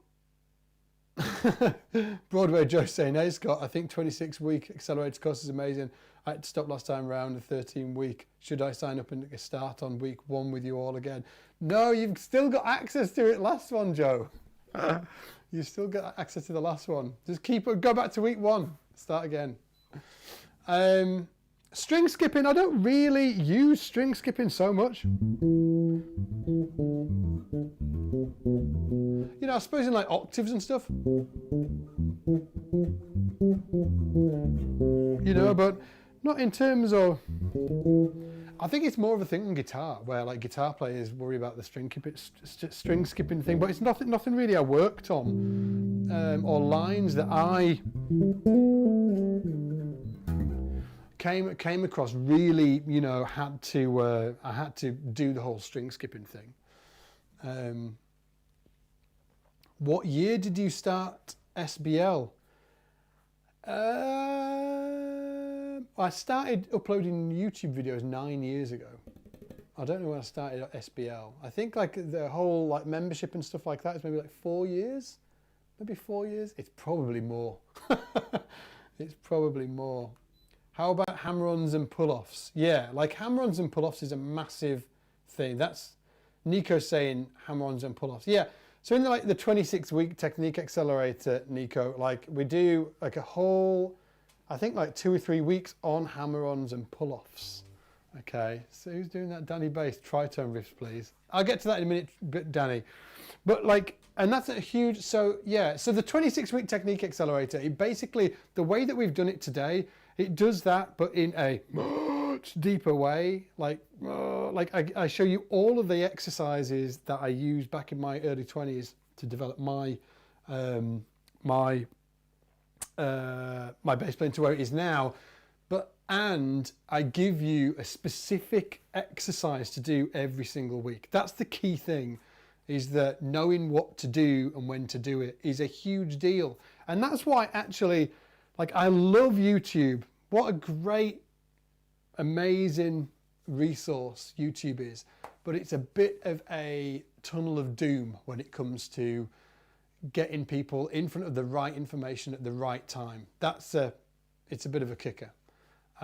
Because it doesn't do that, because YouTube has an algorithm that is based on feeding people information that is going to keep their attention and keep them on the platform, because they monetize via ads. Side rant coming up, okay? So let me just do, and I'm going to I'll do the tritone thing in a minute, okay? And this is why programs like the 26-weeker are really important, and Scott's bass lessons, they're really important, because they give you 26-weeker especially. It gives you everything in the program for 26 weeks when you're studying with me. It's all of the stuff is the right stuff in the right order at the right time and builds on top of each other, okay?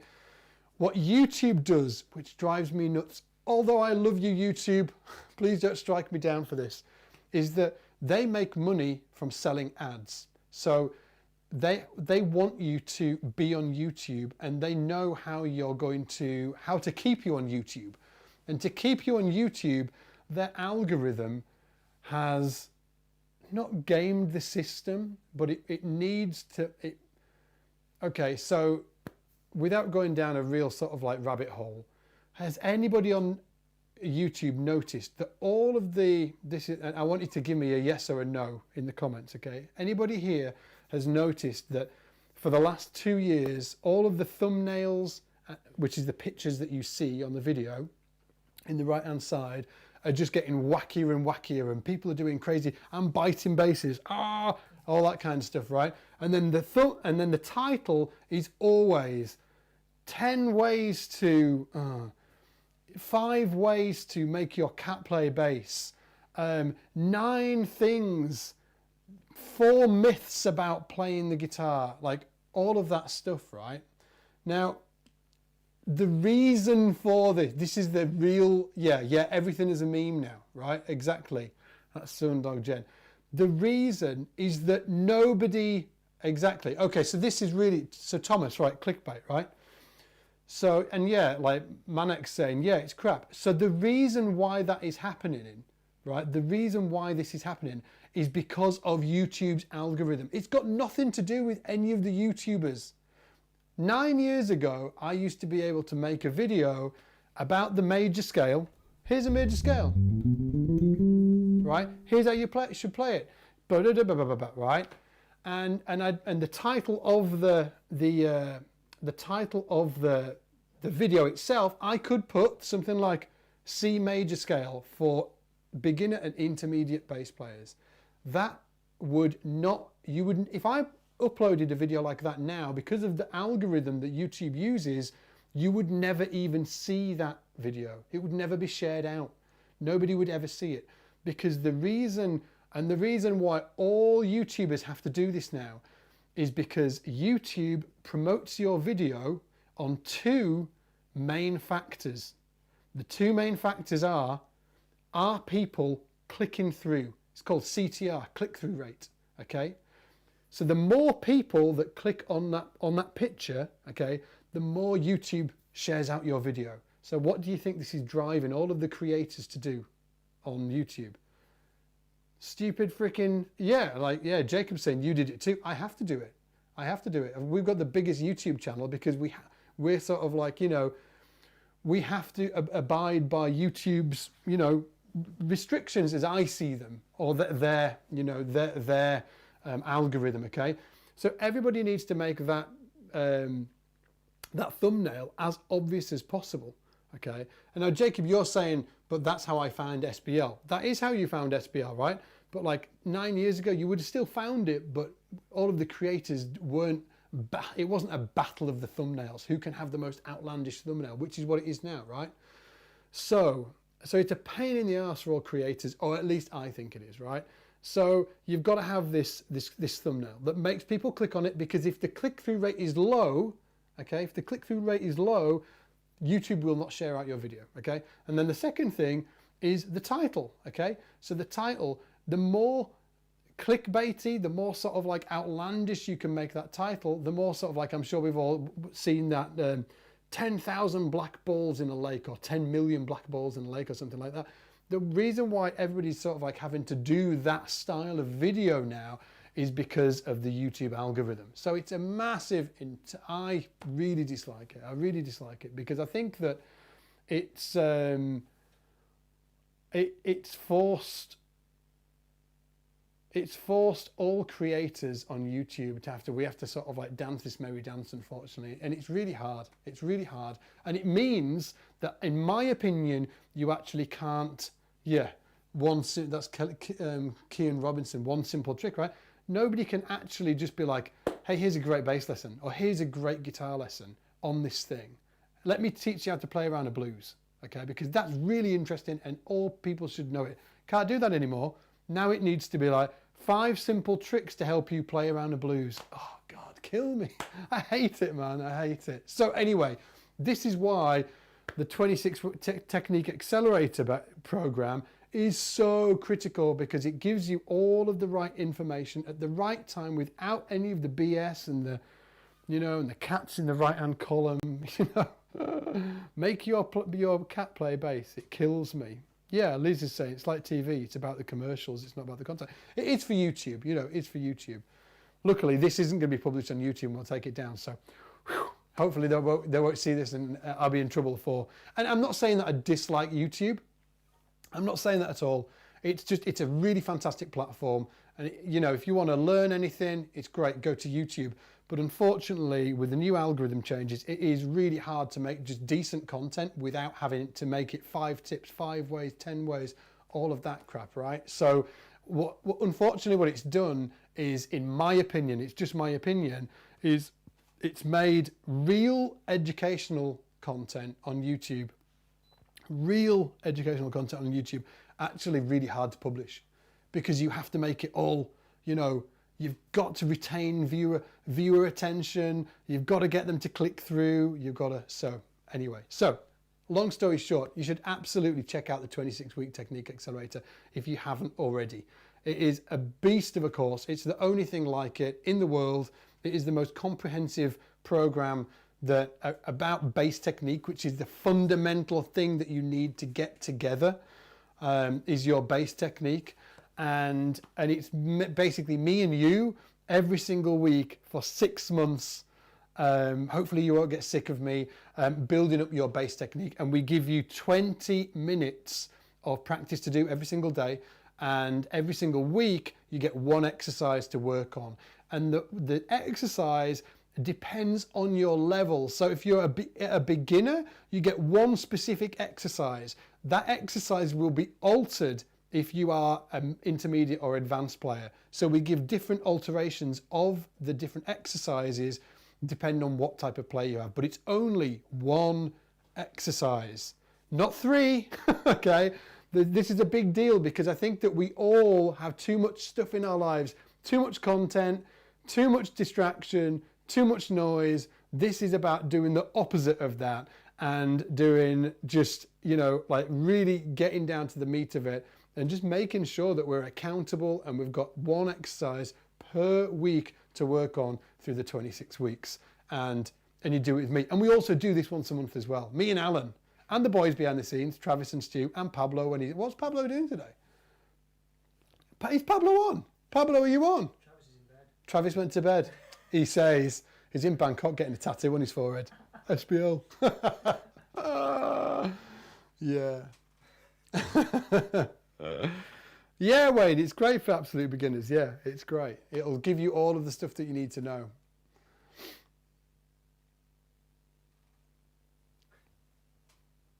Sorry, I'm just reading the comments, guys. Oh, they're starting.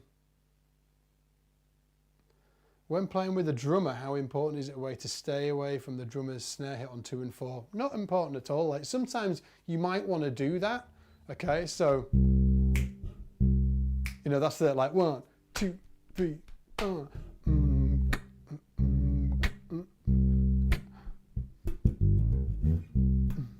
You know, but you could be like.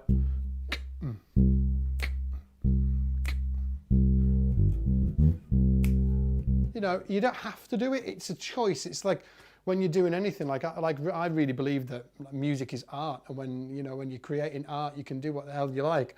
But it's just a choice, and it's a creative choice. You can just hold it on over that snare, or you can just play through it. It depends. It depends on the situation.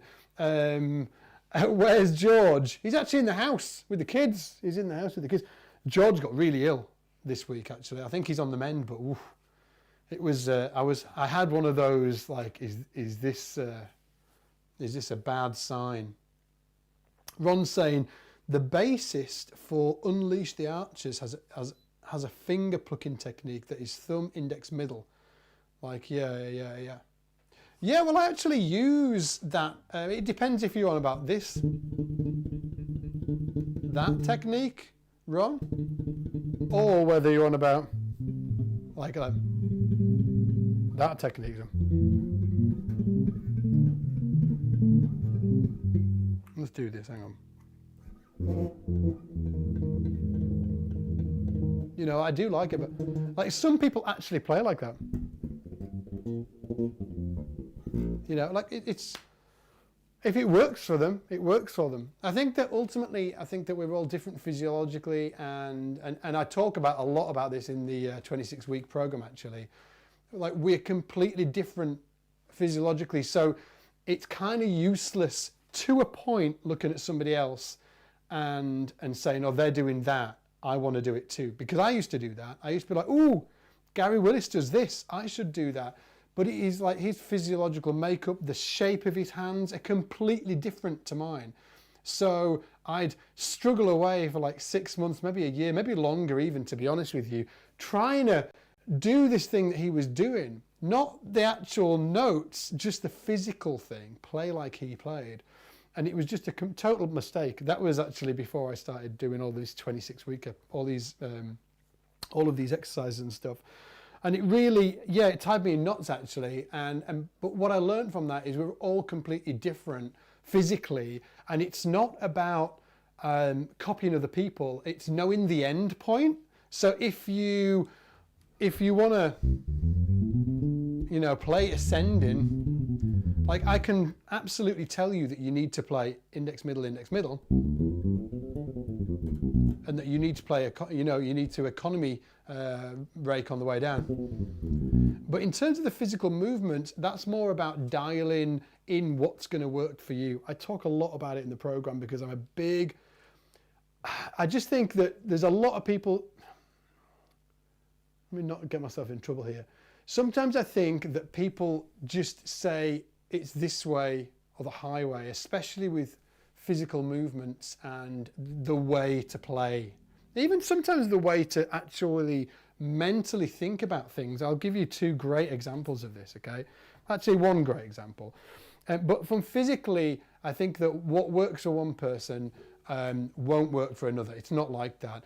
It's about the end goal, okay? So yes, you should, play economy, but how you hold your hand, how you mute, and all of that stuff is going to be personal to you.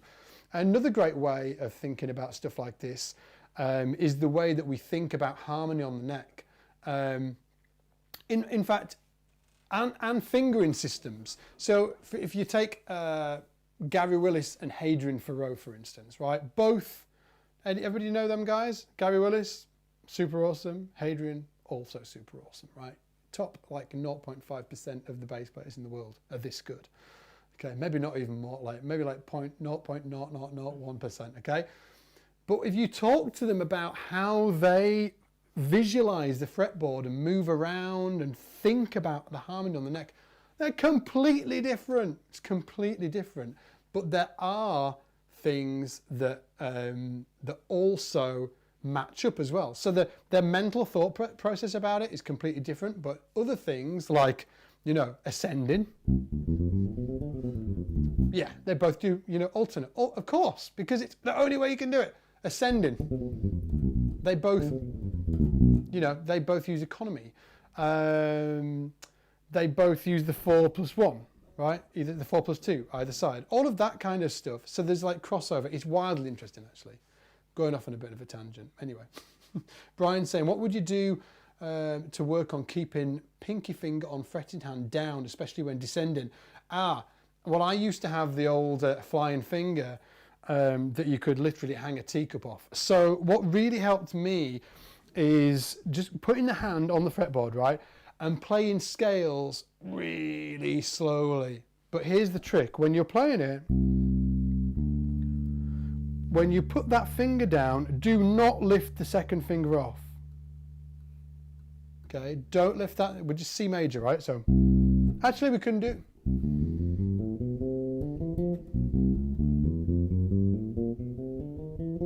There's a couple of different exercises for this. Let me just give you the major scale one, okay? So play the second note, hold it down, both fingers on. Now do not take those off until you play, as you play that index finger, these two come off, okay? So,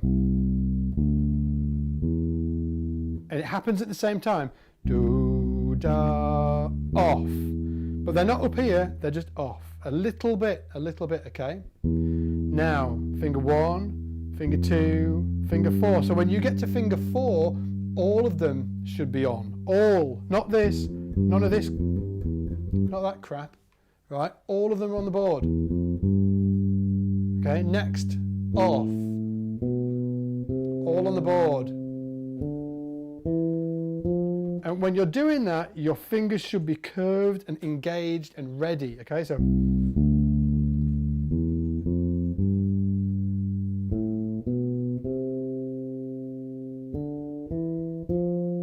now going down, same deal, right?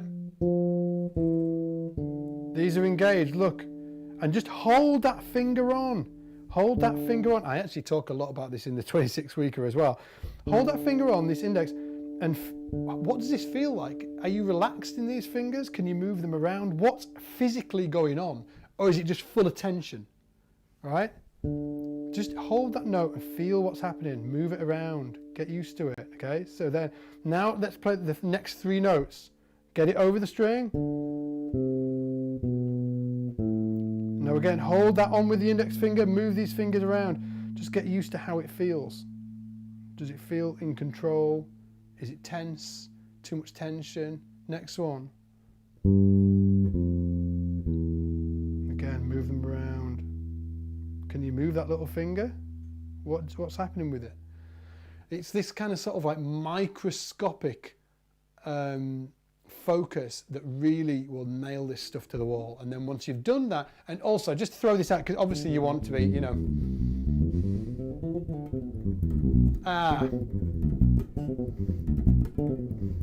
sloppy.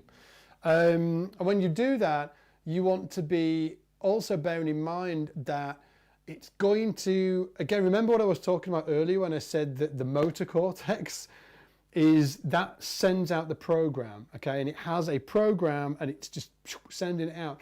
What you need to do is retrain that motor cortex to do something completely different. So it takes time. You should slow it down, go real slow to give yourself just the vibe of what it's going to feel like when you're doing that, and go slowly, slowly, slowly, slowly, and build it up really over 8 weeks. Something like that. You just want to, you know, push out that, you know, it's not about next week. It's about what's going to feel like in 4 weeks. If I do this every day for like 5 to 10 minutes, you know, 5 days a week, that's nothing. 5 to 10, I bet you spend sort of like 5 to 10 minutes sat on the toilet on your phone. Oh, good times. Who knew that the iPhone would be used in such ways? Anywho, guys, I'm going to call it in a minute. I'm just going to just say, check out, if you enjoyed today, check out the 26-week Technique Accelerator program. You can check it out. There might be a link on the page, I'm not sure, but it's at studybasewithscott.com if you want to check it out. It's 26 weeks, studying with me. You get a lesson every single week for 26 weeks, focused on one specific topic, and we give you real specific exercise every single week, okay? And you can do it around 20 minutes a day, 5 days a week, okay? That's what it's aimed at. 20 minutes a day, 5 days a week. We also do live streams like this every month, and where, you know, we basically, you get your 4 lessons over that month, and then we hook up like this, and we can talk about it and chat about it, and, you know, all of that good stuff. And then also, if you just want to jump in, you can actually do, I think there's like a 30-day money-back guarantee as well. So you can go through the first 4 weeks of the damn thing. And if you get 4 weeks in and you're like, this isn't really for me, just shoot us an email, support@scottsbaselessons.com, and we'll give you a full refund. So you can actually go 4 weeks into the program just to see if it's for you. And are we still on? Cheers from Bangkok. Oh, which Julius? Paul Julius is in Bangkok. Travis is in Bangkok. Are you on the? Are you in the same nightclub as Travis? Travis apparently has gone to bed, but we're convinced he's in a nightclub getting his forehead tattooed. And